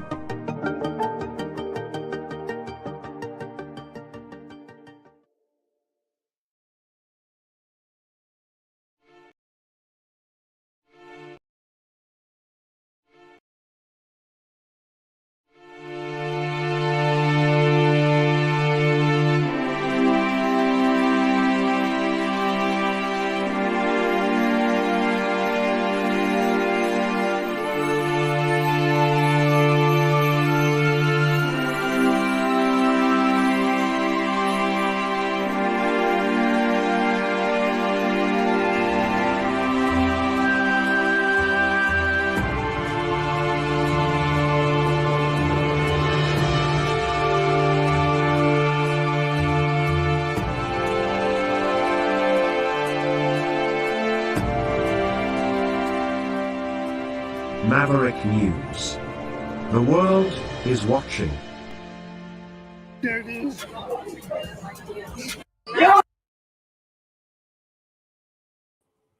Okay, so you remember I said there was like this mania craziness that is taking hold, that there's like a mental illness issue? I don't know, man. I don't know if this is news either, but I'm going to say it is. Came across this. This is in Vegas, which is a pretty crazy town. I actually kind of like Vegas. I don't gamble. I don't drink. I don't smoke. I don't do drugs. I like going to Vegas to walk around and look at the pretty lights. That's about it. You know, I like the just the excitement, the atmosphere in the air. I can't even like walking through the casinos, just listening to the ringing of the slot machines. Feels like I'm in a video arcade when I'm a kid again. But this is just a fight with a bunch of people in Vegas. I don't know. Calm down. Get up. Off a wheelchair, dude? Let go. Dude, this shit is crazy. Like, what happened to the clothes? On a wheelchair, dude? What's wrong with folks? Get Like, what happened to her pants? Calm down. Get up. Off a wheelchair, dude? Let go. I don't know. I don't know. I just, every day there's crap like that on there. I guess, you know what? That's the thing about social media, though. It amplifies everything, right? Because everybody has a phone. So you can capture all kinds of things on video and in photos. Anytime, anywhere, there's always somebody there with a phone, and then it ends up on social media. So maybe it just makes things seem worse than they are because you see everything now, and it's you know, you get the highlights and everything. And it's occurred to me that one of the reasons people are going crazy, losing their sanity, is because reality has become a movie. We're being presented a version of reality through the internet that isn't really real. And so reality in itself becomes a construct. They kind of create this false reality. It's fake reality online because it's not really doesn't give you a proper perspective of what's going on in the real world. When I walk out my door and I stand on my front lawn and I look up at the sky, that's reality. I look at a tree and there's a tree, and then I see my neighbor over, and that's reality. But what I see on the screen, it is maybe a representation of what was real, but it's condensed. So you see things in an amplified way. And then they can take things that might have some grain of truth to it, and they can amplify that to get you jacked up and upset. And they can even create a reality that can and convince you that something is real simply by talking about it online and social media through video. I've been thinking a lot about it. Maybe too much, but maybe not enough, because it's part of the information warfare that's directed against all of us all the time now. From all sides, by the way. It's not just one side doing it. It's all sides, all political sides. They're all trying to convince you of one thing or another to get you to behave in a particular way, to vote a particular way, to go watch something or think something, to buy into something, or maybe just buy something. But what we're seeing online is not reality. It's a version of reality that they are presenting to you, with some of it not even real. It's something they fabricate through language, narrative, scripting. It's a movie. It's a reality show. But a reality show is not real. And then there's all this stuff behind the scenes that you're not seeing. And if you're only buying into it, or if you're only absorbing it on a surface level and just accepting it as you see it and believe that it's real, just as you see it, and you're not thinking about what's behind the scenes, you get led down these crazy rabbit holes on various sides, so that that side believes this and that side believes this. And when positive, negative comes together, bam, you get an explosion. And I am probably losing half the audience because this is just too metaphysical.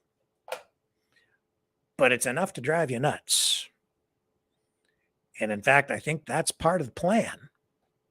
It has been for a while, to actually drive people, a large portion of the population, nuts. Yep. Drive enough people nuts, destabilize things just enough, keep people off center, off balance, and you can control them. Great governments we have. Oh, my. Well, what do you want to do now, folks? It's coming up on almost 8 o'clock. Do you want to go to the phones? Do you want to call in tonight? Maybe for a little bit. Let's do that. Let's go to the phones. All right, let's get them fired up here. You guys can go to work as Mavericks. And if you know of other news stories that you want to talk about tonight, call in and let me know. what you want to discuss. Join the conversation. Let's get that phone number up on the screen. Here we go. It is 1-833-975-3733. I am going to get the phone system fired up. Oh, well, don't need that tab up. While I do that, I'll run the promo. Here is the number to call.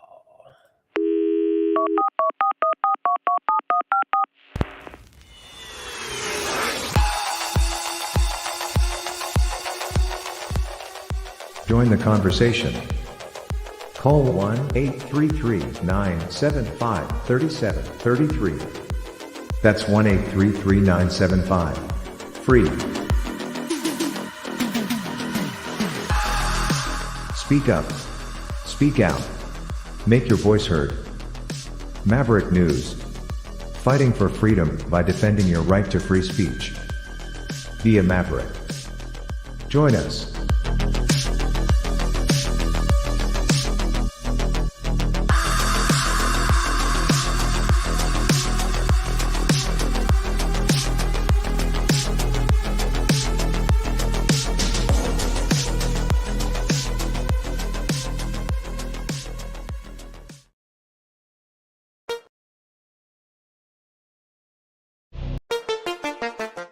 The New World Order. Government overreach.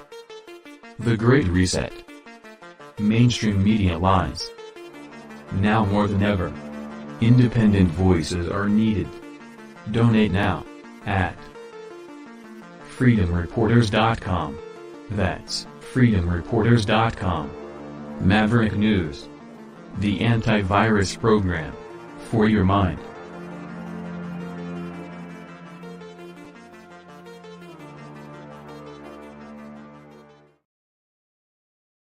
Okay, as the phone lines are set up, I'm just waiting for them to stabilize. I need a little screen to just disappear to let me know that everything is actually online. You can join the conversation, though, by calling in now at 1-833-975-3733. Also, like, share, and subscribe. We're not really running on Facebook anymore, at least not for the time being. They've kind of, ruined all the fun over there with their censorship crapola. So it is what it is. Don't really care.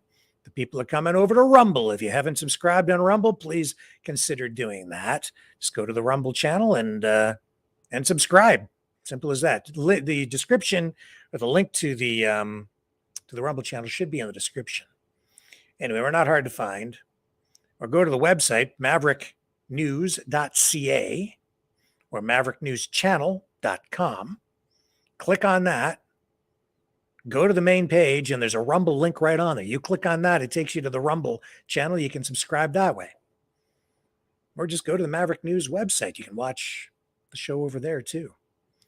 When the YouTube feed is working properly. And we just lost our secondary feed again. So a bunch of those, all that stuff's now taken down offline.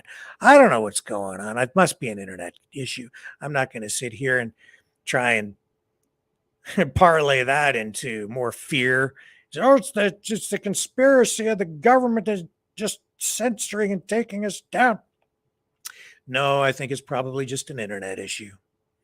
So we've been taken offline on those secondary platforms again. But anyway, you can donate to support the channel at freedomreporters.com. Freedomreporters.com. I still have some embroidered shirts left. So not a lot, just a few. If you donate $70 or more tonight, I will send you a really nice embroidered Maverick News shirt, not a t-shirt, like a button shirt with buttons on it. And very high quality, great, nice material, and a nice embroidered Maverick News emblem on the one side. They're very nice shirts, very comfortable, high quality stuff. $70 or more, and I'll send you a shirt. And certainly appreciate the support at freedomreporters.com. You can also donate at maverickdonations.com. That money just keeps us on the air here, keeps the lights on, pays the bills, pays for all of the expenses we have, including the phone system, which is now fired up and ready to go. And we've got calls stacked up. Lots of people want to call in tonight, probably because I've been on a bit of a rant tonight. Haven't done that in a long time. But here we go. Here's the phone system. Let me go this way. That looks a little bit better. And let's take our first call of the night. Okay, go ahead. You're on the air. Who do we have? Good evening, Rick. How are you tonight? Well, I'm fine. How are you? Well, I'm good, but you don't sound so good. Yeah. You're having a rough day, are we? Yeah, I have to admit. Yeah. Yep, I have been having this stuff weighs on my mind constantly, and it's depressing. It's no kidding. Yeah, and I'm sure it's like that with even after all this time, I'm sure that so many people are in the same situation, right? You think about it and think about it and think about it, but I don't get scared. I'm always trying to come up with solutions, trying to think it through, right? I'm not afraid. Right. But that's me. But it's right. depressing. And the news is damn depressing, and too. No, I know it is. I find that sometimes you just have to, I know you do your show every day, but sometimes I just have to take a day and go, no media, no nothing.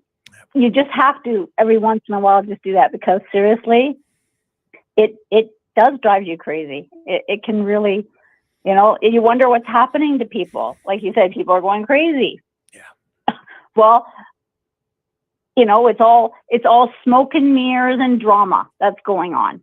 If you think about this, like even, I was thinking about, you show pictures of Biden, right? When he's videos where he doesn't remember where he is or he's falling.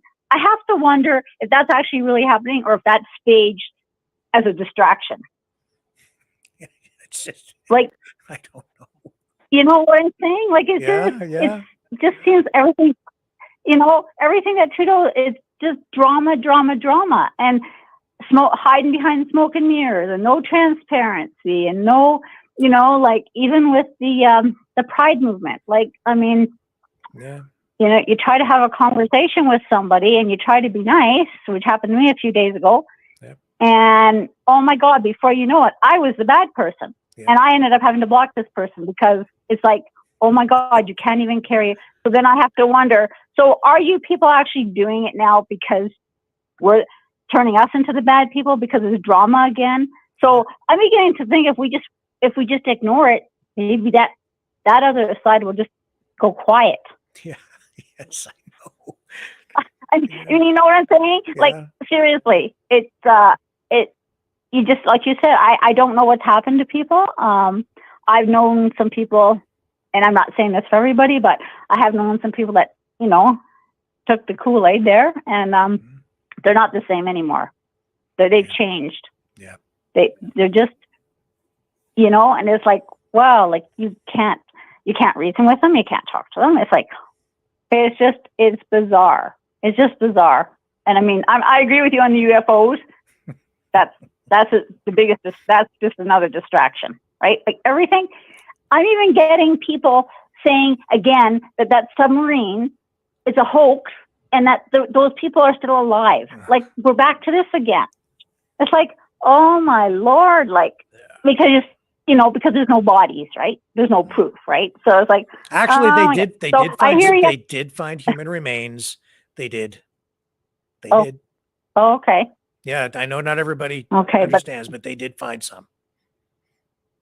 Oh, okay. I believe it. Yeah. I totally believe it. Yeah, but it's real. But even my son, when he was here the other night, he said, "I don't believe that." He said, "I think they're still alive." It's like, no, they're not.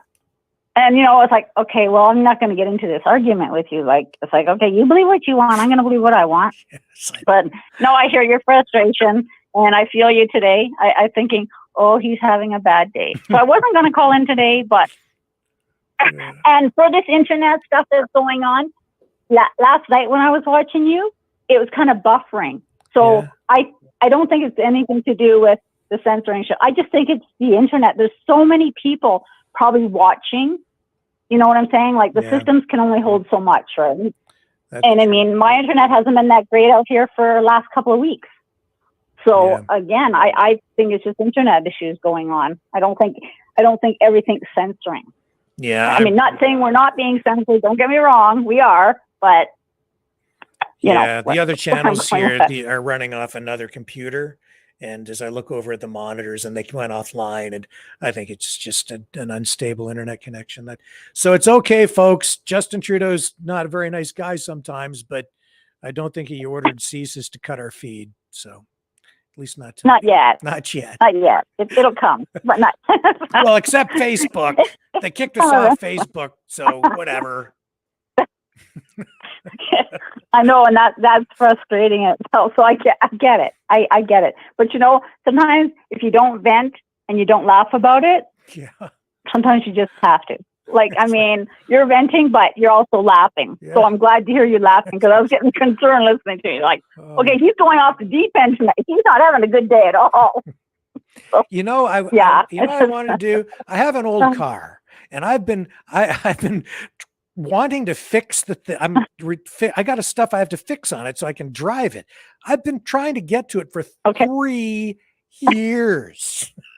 I was like ready to do it, and then the pandemic came, and it was like, Yeah. oh, I better go protest. Oh yeah. And I better go do this. Yeah, and it can't. Yeah. I was I know, and God help you if go some work neighbors. on it today. Yeah. Didn't do it. Well, you wouldn't have worked on it out here because it rained all day. That's another thing. It's so bizarre. It gets hot, right? And then it gets really, really hot for like a week, right? And then all of a sudden it starts to rain, and we'll go from like 35 above down to 12 today.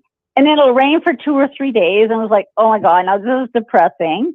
It's finally stopped and looks like it's actually going to clear up maybe tomorrow. But I mean, I have painting I have to get done and outside. And it's like, it's either been too freaking hot or it's raining. So I hear you. Yeah. It's like, well, whatever. What's it like out wait. there with the smoke from the wildfires? Is it better?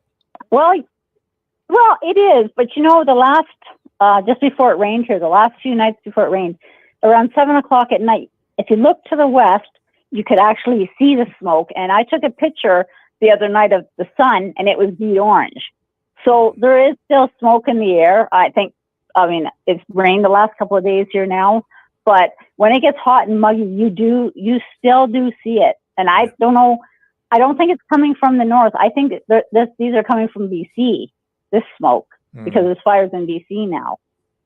So, but no, it's still in the air. And I mean, when it's hot and muggy, that's when you see it coming in more, especially in the evening. Yeah. It's just kind of like someone opens the door and like, okay, go east, keep going east. You know? Well, I'm not seeing any smoke down here now, so that's a good thing. Yeah. Good. Oh, well, we can send you some if you really want. No, that's okay. That was okay. Yeah, so I decided to just call in. I'm glad your fish is doing okay. I don't understand why he's hiding, though. But I think betas are kind of like that, though. They are, yeah. They're not really social. They're not social fish. You know what I'm saying? Yeah, I went over to the pet store yesterday, and I talked to the young lady there, and I said, you know, my fish, he's always hiding. You know, I'm really worried about him, and I feel like I'm kind of a psycho. Right? It's a fish. Right? It's like, but I'm really concerned about my fish. You know, but I am. Well, yeah, you don't want them to die. No, I want to. No, yeah, you don't. Well, you know, I looked after 2 beta fish for my grandson, and I don't know, changing the water or something. And no, anyways, they both died within a couple of days of each other. They were in separate tanks, and I really felt bad that I had to tell my grandson that they had died, but he understood. And I thought, you know what? Don't get any more betas because they are really, for temperature-wise, water-wise, even eating, they're very. I mean, they're beautiful-looking fish, but they're really hard to look at. You should have got a glowfish instead. Thought about that, but the different colors don't glow. Actually, when I looked at how they're actually more high maintenance than I remembered. Okay. I guess they are, you know, kind of tough, but they make a lot of waste. And Oh, so you have to change the water a lot. And so they have their own, pros and cons. So, right. And have you seen the new fish that are out that they're all different colors? And if you put them in a tank and you put a black background and you put a light that changes color, these fish actually glow. What? They're actually, What they're do they do? absolutely Paint them with glow in beautiful. the dark paint or something before they sell them to you? No, it's the color. It's just the color of the fish. So like if you look at them, one might be pink and one might be green and stuff. But when you amplify it with the light and the black background, Yeah. they're absolutely beautiful. Oh, Yeah. If you ever go into a fish, like a pet store where they have them, go and have a look at the tank. It's absolutely amazing. this is a new kind of a fish or something that I've never seen that. I don't Well, I think it's I don't know where they're coming from, but I mean, they're just fairly new. Like, I mean, I've only seen them, I don't know, maybe the last year. Oh, in pet it's stores. the aliens. They brought them over on the UFOs. Probably. Probably. Alien fish. Who knows? Who knows? There's probably aliens that walk among us. You ever thought of that? I Maybe have why thought people are about going it. crazy because they're actually aliens. I don't know. Who knows? But I'll let you go. I'm sure you have lots of callers. I just wanted to make you have a laugh tonight because you seem like you're going off the deep end. I was concerned. Thanks. I appreciate it. Okay. All right. We'll talk to you later. Take care. Okay. Bye-bye. I'll be here. Thank you. All right. Let's go to the next caller. Is this Raphael? It says Raphael. Yes, sir. Welcome to the show. Where are you calling from? I'm calling from Vermont. We are on the water right now. Oh, beautiful. So you want to? Rick, Yeah. I'm gonna ask you to do us a favor tonight. You have to explain to us what makes somebody like the Secretary of General of NATO, what makes somebody like that feel completely comfortable to make a stupid statement like this. We rather have a nuclear war instead of Ukraine losing this war. What makes him feel comfortable to say something like that and not being afraid of any repercussion? And at the other end, he was right because the media all over the world, nobody stood up and said, "Are you kidding us?" So I will listen to you and explain to us what is happening now. Why can't people say whatever they want and nobody say anything? Thank you, sir.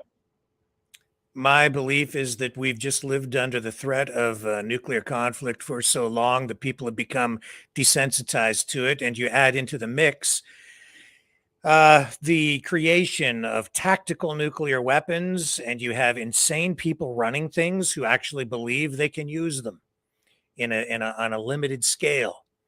And they are, I believe, maniacs. The lunatics are running the asylum.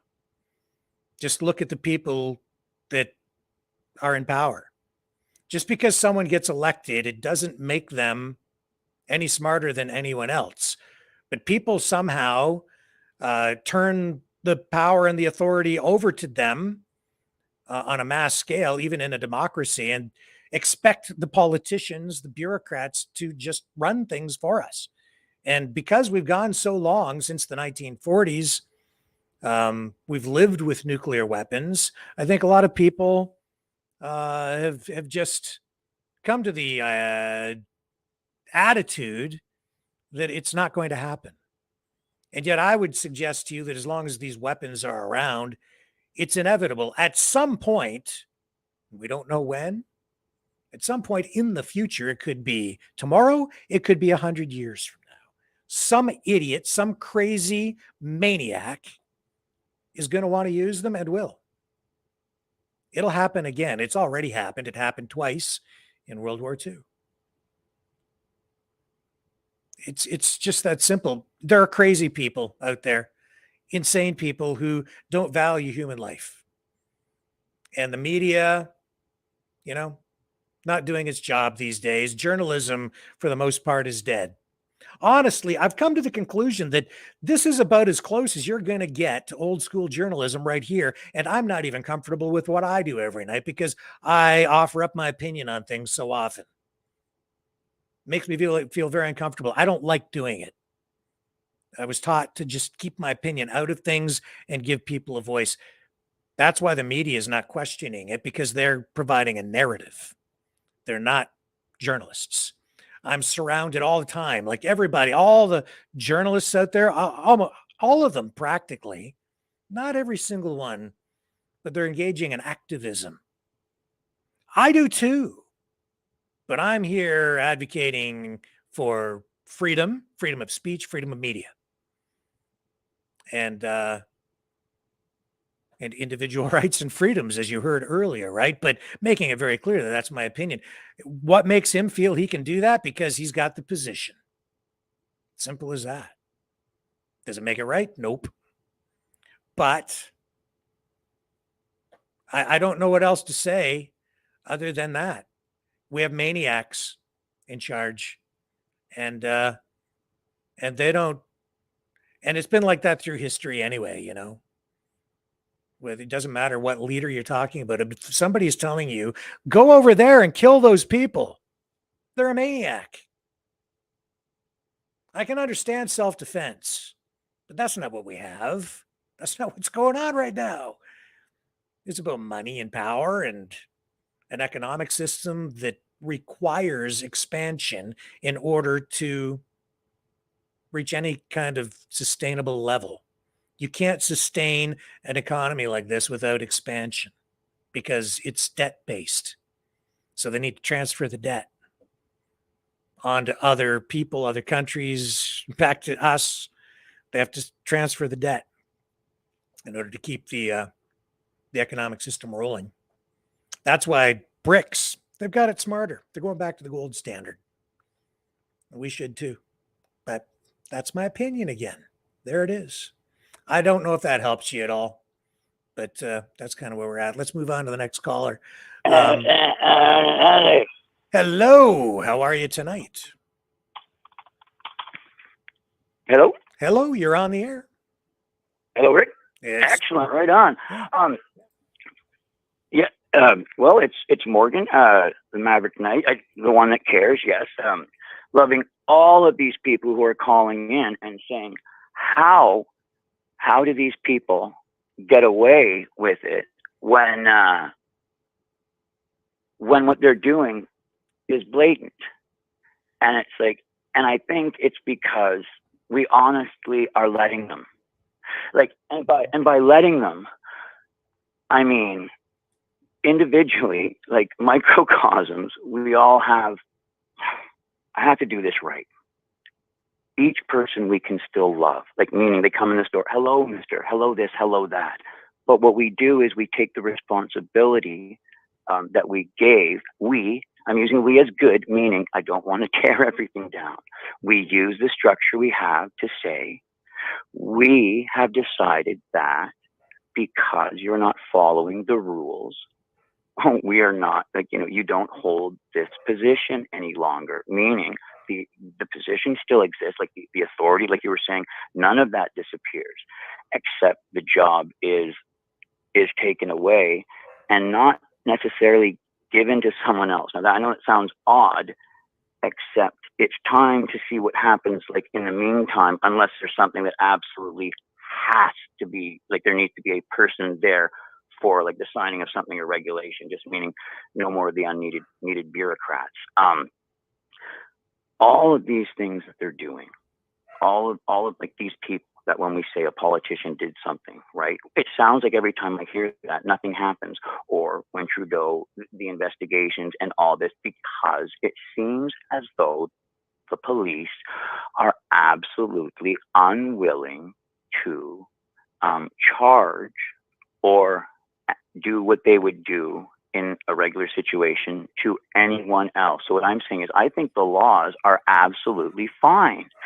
I'm finding that what you said, they're not being applied, and the definition of words which have a simple meaning, meaning you could ask children, like, go to the children in grade 6 or grade 8, or even 9, I guess we're going to have to, and say, what does this word mean to you guys? And even give them options. And when you get them, okay, most of them all selected this one. This is what most adult Canadians say too. There happened to be less than 1/10% of a percent who happen to know it could also be used to mean absolution of a debt in a case of owing of an amount over $50,000, if it was gained before said and a certain amount of taxes were, you understand what I'm saying. So some people can have their debts forgiven easier. Some, oh, I owe this much. Oh, we will forgive you because you understand either the word. It seems like a secret handshake. It certainly does seem like a secret handshake when you walk into the courtroom, or how the courtroom just gives you your letter. Oh, we know you've had your 3rd bankruptcy, sir. Are you ready to come in to get that wiped? Well, other people don't get a letter saying, are you ready to come in for your 3rd? But you do if the people that you're doing business with happen to also have a position in government. So I'm not saying it's a conspiracy. I'm saying it's comfortable for the people with power to consolidate that power within themselves by ignoring the laws that are currently, by not applying them. So what can we do? I think it's that regular citizens like us need to adopt, hey, when these situations happen, we need to state if someone else locally in the town, in the county had done that crime. And we're talking civil. We're not going, oh, this, that, we're going to make them. No. It's a civil crime. We're not looking for jail time. We need the removal of the position of authority and honor. You get what I'm saying? The position of the responsibility just from that hand, from that pen. And so the point was that the individual people like us that sit back and go, oh no, instead of saying, oh no, we speak together with someone who is like yourself, who obviously has a little bit more grasp than myself. I mean, I try, but I'm saying I understand that you take the time to read through the really, really, really boring stuff. I think, it sounds like it. And if not, you still understand how to rally people around the truth that you know, because you and I know you do not have to read the whole thing to understand. It got a little wordy around here. And if I can't understand what they're talking about anymore, I doubt anyone else will be able to either, or follow the nons, the this, that, you know what I'm saying? The little words that change the whole meaning to something else. And that's the point at which a contract becomes void as well. Meaning they all do these tricky things that become, void when they do that. It's like, hey, I don't understand. Doesn't that make this invalid? And it certainly does. So once again, back to the point of, I think average people, we have to find a way to demand and not have the law enforcement just skip over, because that's what I find, how huge things get to happen each day. Respectfully, I think that the focus there is in the wrong place. You can't expect the cops. Okay. You can't expect the cops to come in and deal with this. This is this is a legal thing. It's about lawsuits. It's about lawfare. It's about politics. It's about legislative change. It's about changing. Mm-hmm. It's about making a revision to the Charter of Rights and Freedoms in Canada. It's about making sure that in the U.S. the Constitution is upheld. Is honored. That's right. That's okay. See, this is where, Rick, that's why I admitted, and I don't, right? Because I was asking you, saying, Rick, where's the focal point? Because you get a sense of what I was saying, and you were like, and that is why I'm so glad that one of the points you said, because it kept me hooked up to where I thought Morgan, I think also focusing on, even though we're not necessarily American, but the common sense, because our charter, even though it's not like theirs, like what they have over there, but we do have something that follows it to a certain extent, and therefore strengthening with the Americans of, hey, they have, because certainly if they have theirs followed, hey, we're following this because it's right, it's moral, and that's what we're doing. Obviously, I think over here, we're going to follow that, or at least we would be able to also say, we demand the same common sense that they have going on in the States. And it would make sense, and people would be able to understand, and they'd see the people rallying and the families together saying, the Second Amendment thing isn't a bad thing, or whatever. Like, I'm not demanding for myself to have a firearm, by the way, but that's just because I think I'd possibly shoot myself with it or somebody else. But that means I'm brainwashed. I don't know. In Canada, like I said earlier tonight, it's one thing. It's just one thing. the Charter of Rights and Freedoms has to change. There needs to be a revision to it because of the one section in the charter that allowed the government to do everything that it did to us, because it allowed them to basically do an end run around the charter because it was a pandemic and declared an emergency. And therefore, in the interest of public safety, they made everyone responsible for everyone else's safety instead of just being responsible for yourself. And they said, no, your rights are limited under this Charter of Rights and Freedoms in this circumstance. And so that's it. You have to lock down and do all these things that we're telling you to do. And they took it to an extreme. And because there's a thing called community standards as well within the law. And when you apply today's community standards, where the community, the people collectively again, have a certain attitude collectively toward any piece of legislation, the courts take that into consideration. What does the public generally think about something like this? And it could be anything from a moral issue, like the most common thing that I've ever heard a reference to in this regard is, say, strip clubs and how much a stripper is allowed to take off, right? And that's changed over time based on community standards. Same thing with this pandemic. At the time of the pandemic, people were so scared they were willing to give up a lot of their rights in the interests of feeling safe. So they gave more and more power through the community standard, community standard idea through the legal system. They gave more power to the government, and the government abused it.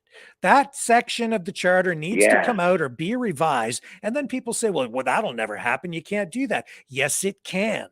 You need, I believe it is 7 provinces to vote in favor of a revision, and you representing at least 50% of the population in total. And it has been revised, as I understand it, and I could be corrected on this, but I think 3 times in Canada. So you can get that level of support. It is possible to go through the process. Excellent. That's the way it works. Yes. I love that. I love that. See, selling it like that too. Like the 3 times before we've done it, Canada, because this is what we do. We're doing it again. Love it, Rick. So it can happen. But people have to get behind it. That's where you need to, again, though, address the community standard, which ultimately is public opinion. And so you need to change people's minds, and that is information warfare. So I was right, but like a long time ago too, writing my songs and thinking I'm going to do this with my songs, you know what I'm saying, to try and affect a large group of people. And I'm still doing, you know what I'm saying, by writing out, pointing at songs that hopefully get, I know that sounds, I don't think you think that sounds hooey, but I mean, that's my vehicle that I use, because now obviously I'm getting ready to write songs again, because I know I have been, but I'm saying I am getting ready, and I do not want to make imbecile songs where people are going, Morgan, that was a great song. If only you had spoken to Rick first, because I'm a competent songwriter and I can do this. I can get on our local radio stations. You know that. Well, I mean, if you didn't, I have, and I can. You know what I'm saying? But the thing is, I just need to write a right song that's placed in the right place, not respecting any of these things that are already in community, so I can work with the officers that we have, them going, he sounds competent and willing. You know what I mean? Like, well, listen, they also get copies of my CD. Okay. Do you have CDs you need to sell? You want to give them a plug? Isabella Live 2.0. The music's, I put up music, it's free there. A lot of them are hidden in the clips section on YouTube. If when you're there, you're like, oh man, if only I could try out the clips, because I'll take a minute from the songs and then you can choose to watch the rest of it if you would like. I'm so glad I thought of saying that. But yeah, I have a lot of songs there. It's the ones where I'm holding the guitar. The other ones are just me complaining politically about things and then listening to Rick and trying to get it straightened out before I make a fool of myself again. I'm so thankful you're here, Rick. I love you. I really thank you for respect what you do. Well, okay. Thank All you. right, brother. I appreciate it. We're going to move on because All we've right. got them stacked here. And not a lot of time left. So let's pick up the next caller. And I think I know who this is. Let me hear the voice. Hello. Yes, it's Note. Hello, how are you? I'm okay, thanks. I shan't keep you. I just got a few things on my mind that make me go, Okay. you know, when Freeland, you know, did her little stint in the grocery store with the bananas in her basket and whatnot. Yep. Did you happen to notice that the shelves behind her, they removed all the prices for the items, so there was no prices showing I didn't know when she was talking and bragging? I didn't know Yes, absolutely no price. It's just something that made me go, Another just thing made that me made me go, Yeah. Another thing is, like when Trudeau was at the barbecue flipping pancakes, what the heck was up with his left hand? Did you see I that? don't know. That was kind of weird. Is he truly a reptilian Right? alien? I don't know. Let me see if I can find it. Yeah, I saw that. Like that was just weird. I must have played it back. I don't know how many times thinking it was my imagination, but no, there's something odd. You know, it just made me go, Here it is. I you know, got you it. remember that. Yeah. Yeah, here's his look. This is freaking weird. Yeah, it's just this is weird. And I don't think they're even making reference to it in this video, but you can see his hand is all freaking weird. Here we go.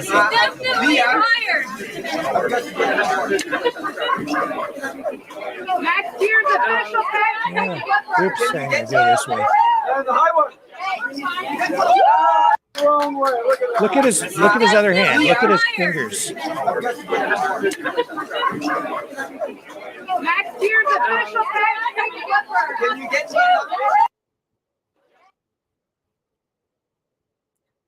Yeah.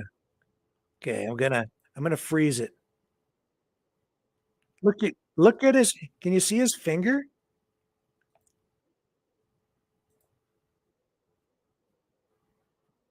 He's just really kind of doing this, you know, I guess.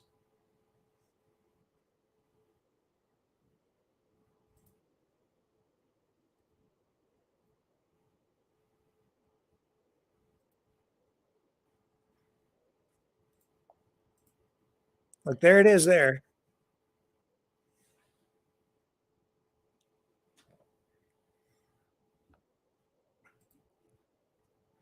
Like actually, my hands are all messed up.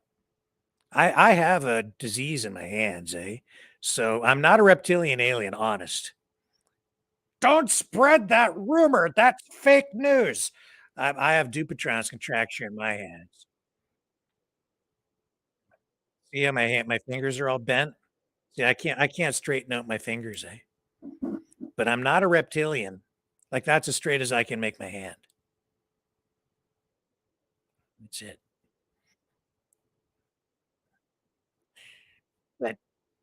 But Trudeau's hand creeps me out because I'm a Venus flytrap alien from Mars. Look at my reptilian hand. Yeah, I don't know. It was kind of weird.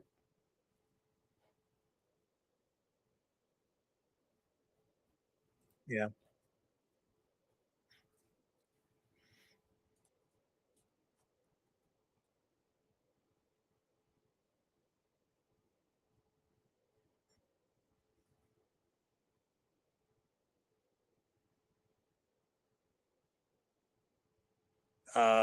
I haven't seen their quarterly reports. I hadn't noticed Ford is losing market share.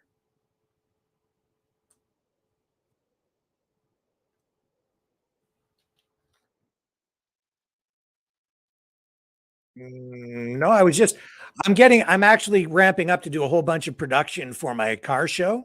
I've got a bunch of test vehicles coming and I was actually on the Ford Media website today and they are investing 1.4 billion or something like that. Hang on, I'll find out for you in their Oakville plant. Yeah, here it is here. Ford's Oakville, Ontario complex. 1.8 billion transformation begins next year. I'll bring it up for you. Oh, hang on. I got to bring this back. I lost you on the screen.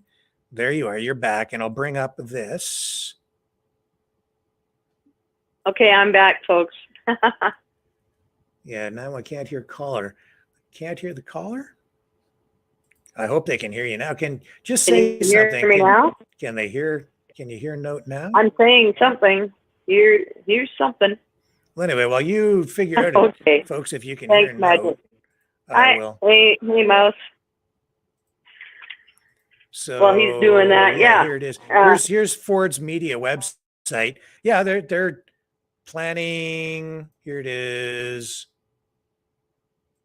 Where did it go? There it is. 1.8 billion in Oakville, the assembly complex construction Okay. next year to build electric cars, of course, to So transform. what are that. they? Oh, they aren't really. Are Well, they of course, doing electric cars or They don't flying have. cars? They is don't the have a question. choice. Every car company has to. It's the only way that they can build cars. Because the government has the. I just saw programs an in place. article. I just saw an article about how electric cars are just piling up and piling up. Not enough people are buying them. Nobody wants them. Hey, We're going to have graveyards of electric cars. You know what? This is actually a true thing that just happened a couple hours ago.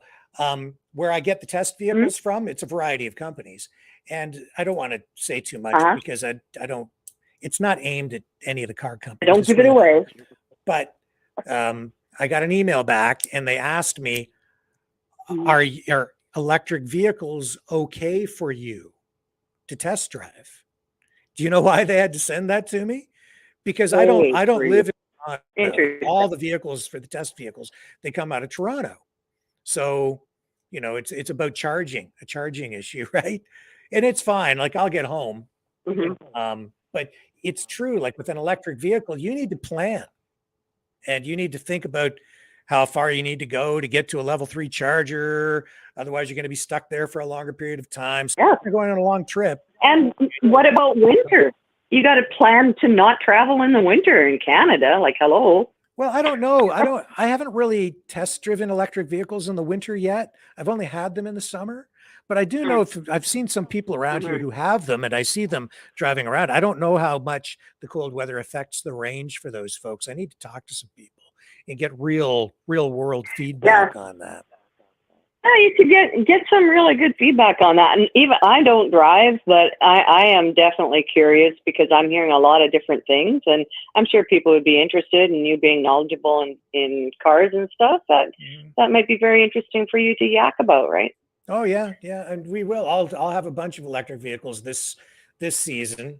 I only had I've only had a few in the past, but yep. Now, I mean, they're just pushing it, right? Like you're not going to have a choice. Right. Yeah. And it's all because they're going to regret it. I'm pretty confident about that. I think we're all going to end up regretting it in a longer term. Yes. Yeah. In the long run, it's going to be bad news bears. I hate to say it, but it's just not a good thing. Everything that I'm learning about it, and for somebody who doesn't know anything about cars, and it's making me cringe. Yikes! Well, to me, that's something. Yeah. But I've got smoke where I am in my skies the last couple of days. The first caller was mentioning that, and I'm not really 100% sure where it's coming from, but I'm having to keep my doors and windows closed because the air quality is getting icky. Yeah. And I wanted to mention to you before I go, on a happy note for you, if you go to Amazon.com, and it's Prime Days, by the way, go to Amazon.com and guess what you can buy? Everything, including probably yes. the kitchen sink. Yeah. You can literally get the kitchen sink there. You can literally, for $39.99, and there's only 6 of them left, Rick. You can now buy your own set of clackers. Oh, can you? Oh, well, isn't that it? You bet. In any random color, it says. Oh. Well, that's exciting. Well, I'm gonna look those up here. Isn't Hang on it? a second. But you know what? I need to change the name on my little thingy here. I had the wrong name up, the wrong show. I was doing. They're calling it a noisemaker toy. Noisemaker. Okay. Let me just look that up. Amazon. So, folks, we were talking about. It's .com. We were talking about placards the other day. And I guess I have to sign in here. Okay. Oh, this stupid CAPTCHA thing. Okay. And oops. Hang on. Let's get a picture of the clackers up. There we go. Okay. Clackers. There we go. Clackers. Narnia wardrobe. I like that. All right, everybody. We were talking about clackers from the 1970s. And here we go. We're going to show you clackers because they're back. Clackers. You can actually buy them. Yeah. I was surprised. Okay, there we go. All right. So now I can't believe they're $40 American. Holy. Are they really? I didn't look at the price yet. Oh, get rid of that. Yeah, they're $40 American. And they got almost full 5 stars from 25 ratings. Yeah, the cheapo things, they're like $10, $6. Those cheapo ones, like you used to be able to get those for like $1. Now they're 10. There's some for $6.99. Are you seeing that on the screen, folks? I'm not seeing it yet, but I think I've got a delay. Yeah, I've still got the Ford thing on my screen. Let me go this way and bring that up. Yeah. So you can see them. It's balls on a string, and then you have Okay, there we go. There, to flip them, clack them. Yeah, so there's the Amazon picture there, the burgundy red. Those are $40. Yeah. And those aren't wood. Those would be the glass ones, I'm thinking. Like I think I had green ones. Clackers. Anyway. Oh, and there's Justin Trudeau's hand. Look. Oh, no, not again. There's Justin Trudeau's hand. Trudeau scissor hands. Yeah. That's why they wouldn't let him play in the big club at Nato, hey? He's a reptilian cyborg alien from Venus with Mars DNA. Anyway, that's funny. I know. Aren't you tempted to buy a set though? You too can have Justin Trudeau fingers for just $23.99. On sale, 27% off. Got the Edward scissor hand. That's yeah, there you go. You can get it within 21 hours. Yes. Look at that. Yeah. Anyways, I thought I'd just, see now. You laugh there. Now, who wouldn't be in favor of capitalism when you can get that? Justin Trudeau fingers. Well, hold me back. Anyway, no, thank you very much. We're going to move on and talk to Pam out in BC. Yeah, you're welcome. Okay. Have a good one. Alrighty. See ya. Okay. Good night from BC too. Bye. Here's Pam. Hello. Hello. I am so pleased with that last caller's, all of your callers, all Maverick Knights. Hello to you all. Pam in BC. And I just wanted to talk about a news story, and then touch on some of the other things that you covered tonight. But the news story is Miss Netherlands is a guy. Get out of town. Yeah, Really? yeah, she just won the pageant. Yeah, she's just won the pageant, and it's a guy, and the girl next to her was absolutely beautiful, and she's just shocked. And this one has Miss Netherlands. There's pictures on the internet say which ones will you vote for? And the Miss Netherlands, the winner, which is a guy, won, and he has an overbite and an overbite, and then this other one is just beautiful and regal looking. And nope, it went to a guy. How did I miss this? I didn't see this story. I think they. Well, it was on Rebel News, but I've been looking at different sites on Rumble, and I go to You know why I missed a lot it? of You know different why I sites, missed it? and it was on one of those. I missed this story because I did see it, but to me it was just like, oh, it's just a beauty pageant thing. I'm not paying any attention to that. Hang on, I'll bring up the picture. And so I just skimmed over it. I didn't even read the headline because I just thought, well, who Yeah, cares?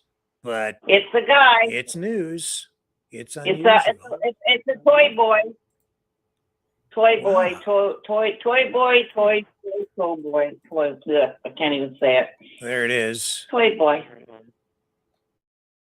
This is the Daily Mail. And there's a picture of Miss Netherlands. Transgender woman is crowned Miss Netherlands for the first time in the beauty pageant's history and will now compete for the Miss. Actually, a young lady that I did some work with, I think she's going to compete in the Miss Universe pageant. I should get her on the show. I did some photos with her. I was a runner-up for. I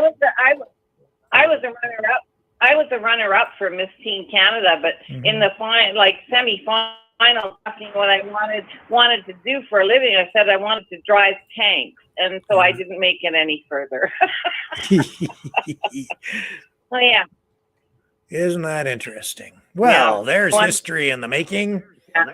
That's for sure. Well, I never thought I'd see that in my I didn't lifetime. make it any. Yeah, And I didn't make it any further in the competition. Yeah, because I said I wanted to join the armed forces and drive tanks to protect my country. Anyways, and then the second point I wanted to make is, and you can look into this more about Miss Netherlands. That'll be an interesting one to follow, but it's pretty comical. But it's pretty devastating. I don't know. I think we're living in a movie, Rick. Trump never resigns. He never conceded. And there is a possibility that I saw stuff on like live streaming across my TV back at the time that, it changed hands, government changed hands. And he was, maybe it's because of all the things I look at, because a lot of it's military, but I was getting all sorts of stuff across there, like that a lot of people weren't, I'm sure of it. And this was back I've been watching him closely since 2016. So I don't know, who's ever in charge probably knows who I am. But anyways, and plus my family tree. But anyways, he never resigned. And people are saying that he still is the commander-in-chief. And I saw this video come across, and I think the guy was Miller, his last name. And anyways, I won't get into that. But so in war, you have your enemies and your foe. And we are in an information war, definitely, like you said earlier tonight. And in the art of war, you never disclose what's really going on. You just don't. If you're in the military and you're told to do something, you do not disclose what you're doing to anyone, right? Yep. So anyway, so what's going on now? We have a diversion of all these things on the news while the governments are certain governments are trying to bring in these CBDCs. And that's current, and hardly anyone's covering it. Only economic channels are covering it. And all this stuff going on in the Ukraine is all a diversion from this other side trying to bring in these CBDCs and facial recognition. And on the other side, you have people that are standing up against this. And so maybe that's Trump, I don't know, but it's really, we are in an information war right now. Yes. And you're doing a great job of letting everybody know what is going on. But okay, so now I decided my aunt and I, damn Pam, have been coming up with the new recipe book. Okay? So she wants me to share this recipe. Do you want to hear it from her, or do you want to hear it from me? Just you. Just tell us what the recipe is. Okay. Okay, well, this is from Dan Pam. Okay, she saw the Calgary Stampede because she's been there as a child, and she was a special guest as a child because of what her father's intake was. And comes from a historical family from Alberta. And anyways, so she's come up with a recipe called PM turtle chip pancakes. And turtle chip pancakes, you use 1 non-free range egg, 1 cup of nuke wheat, half of cup of bioengineered soy boy oil, 1 teaspoon of reptilian vanilla, and half a cup of turtle chips. Mm. Doesn't that sound delicious? I can't wait for breakfast. And on that note, I'll leave you, my dear. But I hope she's also worried about Fred. So just keep covering a little bit about Fred. It'll make her an older lady very happy. Okay, thank you. All right, now this. All right, dear. And a special caller up next. Here we go. Let's talk about the Knights of Malta. What else? What could be better than a call about the Knights of Malta? Hey, what's up?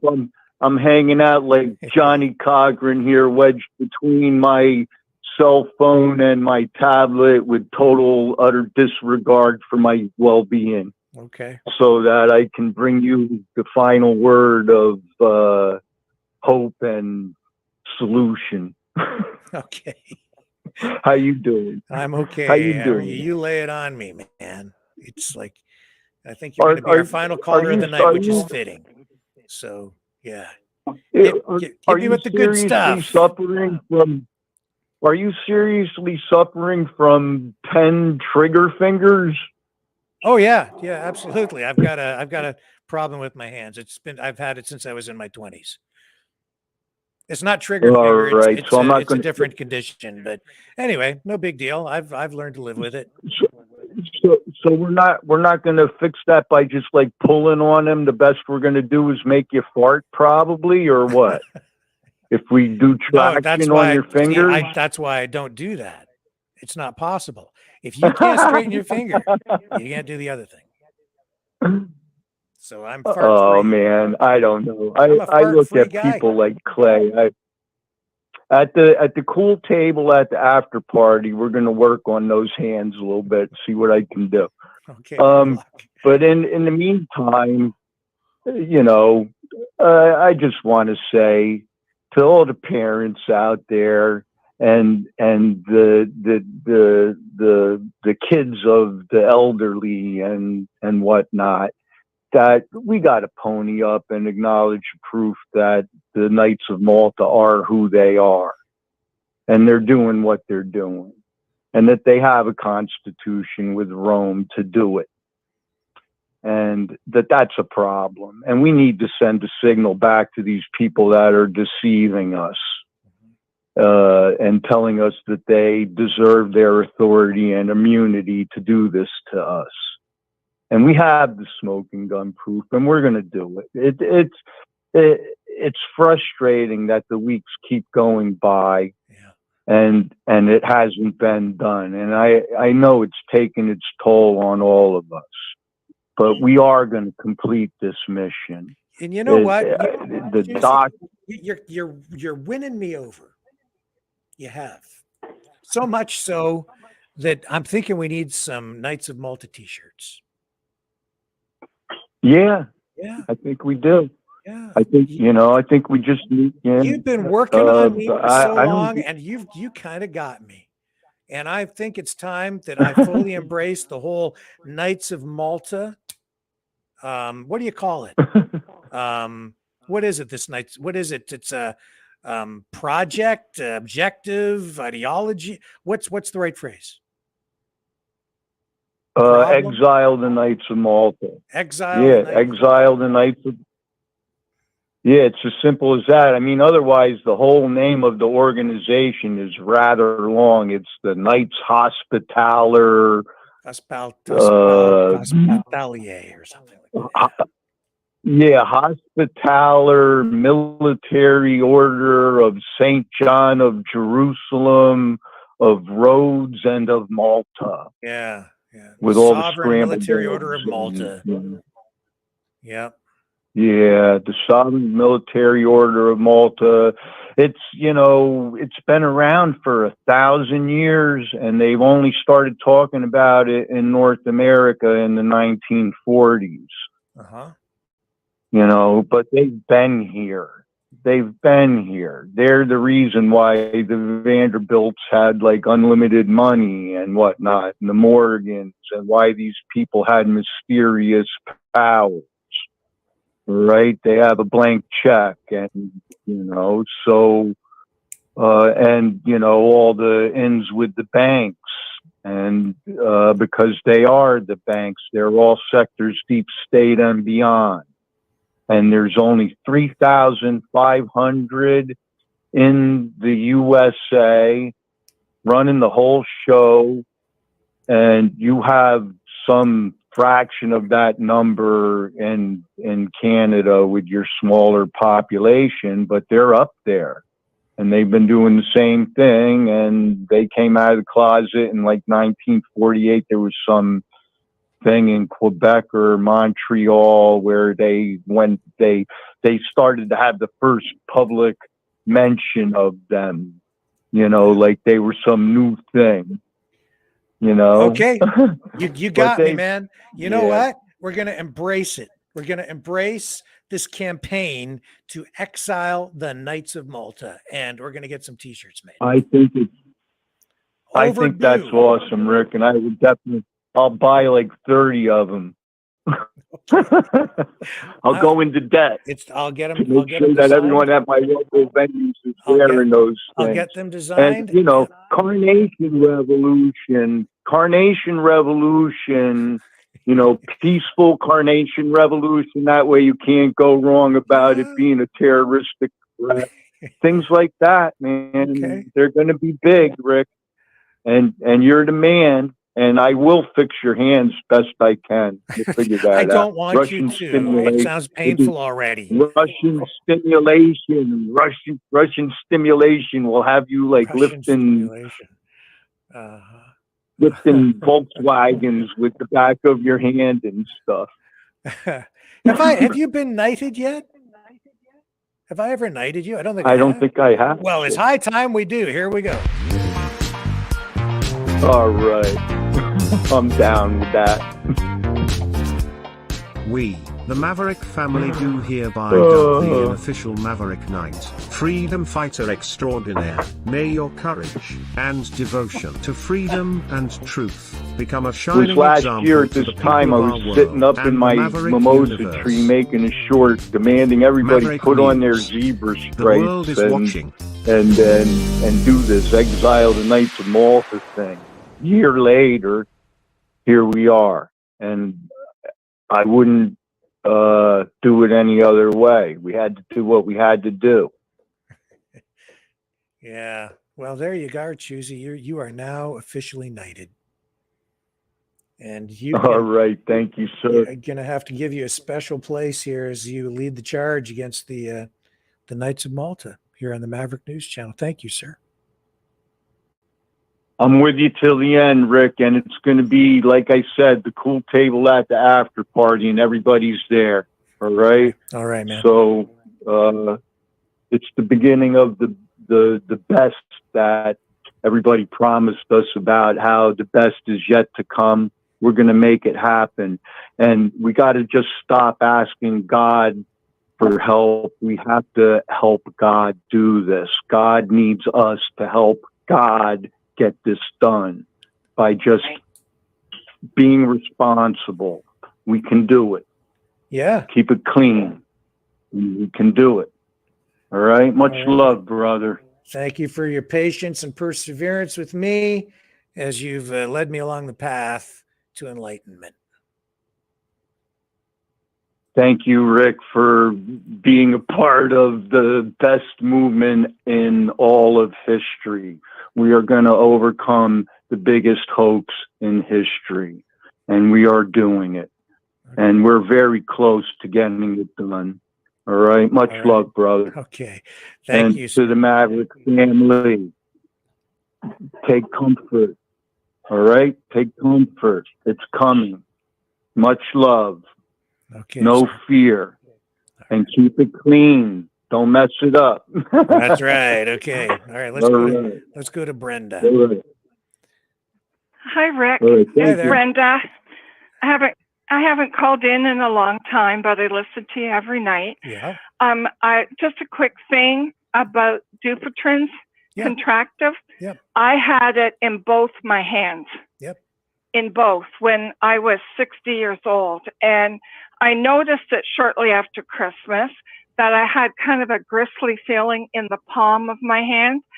And I thought, well, maybe I've been carrying Christmas presents, lights, that sort of thing. But when it didn't go in a few weeks, I thought, okay, it's Dupuytren's. And the reason I knew that is my mother had it in her right hand and she let it go to the point where she couldn't use her right hand. The fourth finger came down parallel to her palm. Yep. And so basically she would get hooked on things and very frustrating, but it was too far gone for anyone to do anything for her. Yep. When I went to my family doctor and told him the history, he sent me to Dr. Andre, who's a plastic surgeon in Newmarket. And I said to him, I'm selling my house. I'm doing a lot of things. Can I postpone this? And he said, I like to operate when the fingers are flat. But he said, if you sell your house, do the things you have to do, and you can still keep your fingers flat, I can help you. So as soon as I got out of the house, moved into an apartment, within 2 months, I was on the operating table because I had it in both hands, but the right hand was the worst. And it was a 2-hour operation, but they have to connect all the nerves in your finger. And so it's a plastic surgeon needs to do it. And OHIP covered it. And then I went for physio, and they make plastic mold of what your hand looks like. And you wear that every night when you go to bed to keep your fingers straight. And it healed wonderfully. And the surgery on the palm of my hand, you can't even see it now. And my left one never progressed to the point where I needed to have the surgery done. And it's been 16 years. So I just wondered if you knew that. I know that you do a lot of work on your cars, and you would certainly hate to not being able to use especially, I always think my right hand. So I just wanted to say, I think you should go to a plastic surgeon and I've see had what they can do for you. I've had a series of surgeries performed on my hands. Oh, okay. And did they think it's going to progress? Oh, I've got it pretty bad. Yeah. But I've got a variety of stories to tell. I've shared some of the stories here. I've had some unique surgeries done. I was one of the first people to ever have needle aponeurotomy performed on my hands, which is a different kind Wow. Okay. which is far less invasive. Yeah. And I go usually every other year or so, and they perform needle aponeurotomy on usually one or two of my fingers and the palm of my hand to keep my hands operating. And so I have a plastic surgeon who helps me with that, and he has kept me able to work all these years since my mid-20s. I had full-blown surgery performed on my left hand, did not get a good result. And as a result of that, I went in search of an alternative to the medical establishment. And I found a doctor in the US who was a pioneer with this procedure. And I can tell you all about it another night. And yeah, that's good. Yeah, so that's good. I appreciate you calling when you were in and sharing teasing the about it. information.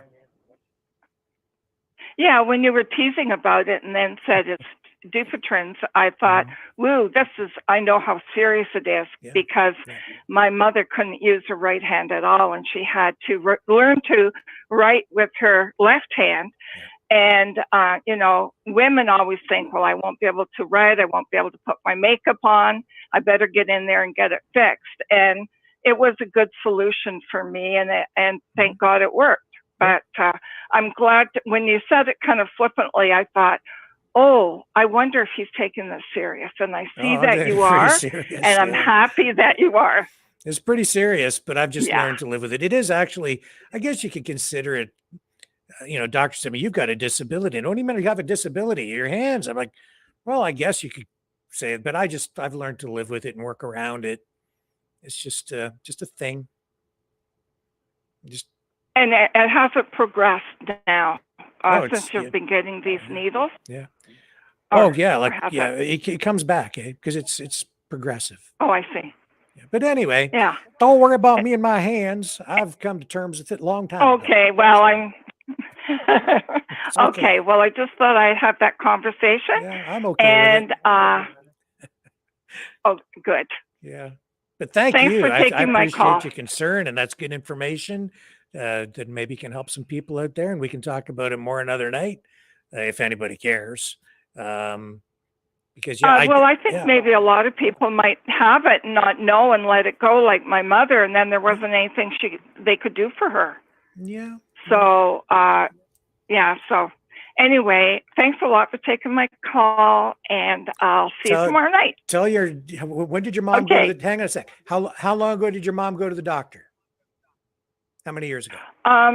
It was I'd say the late 90s.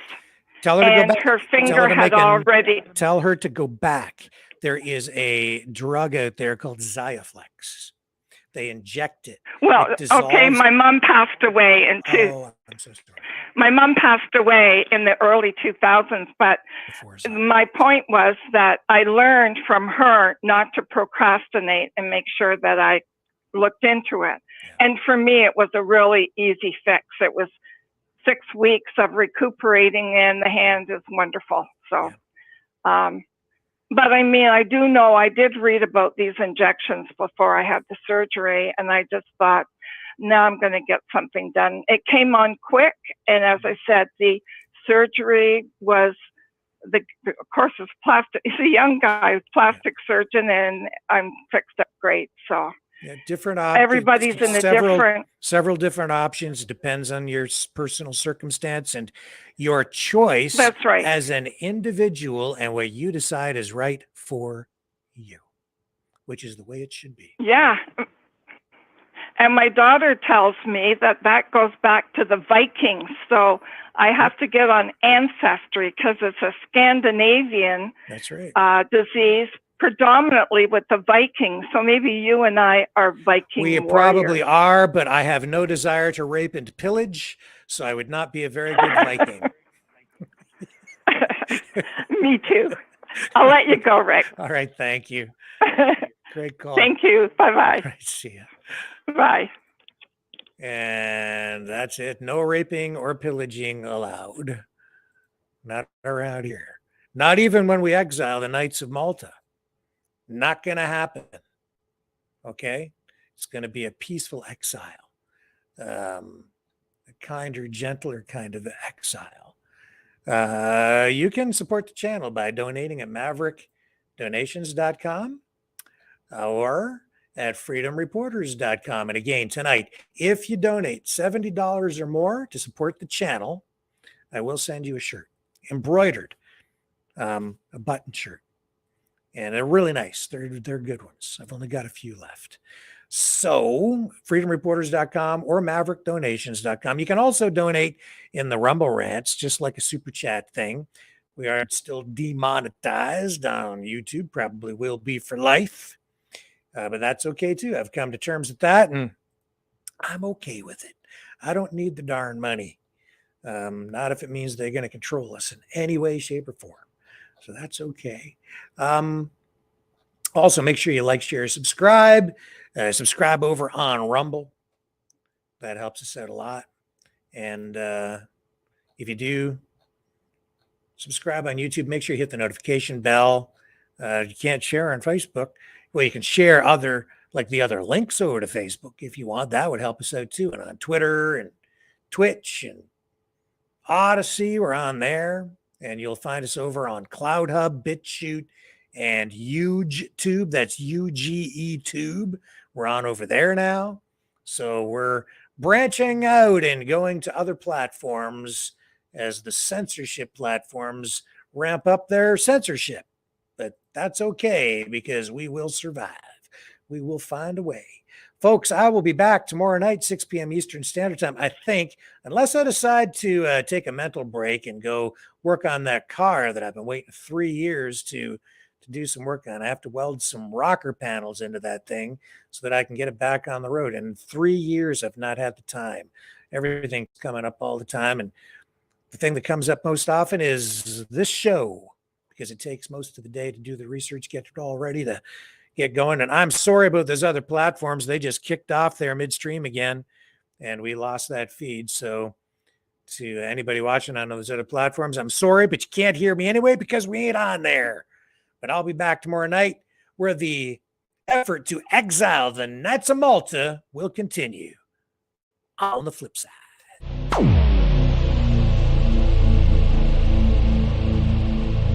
This has been a Maverick Multimedia production.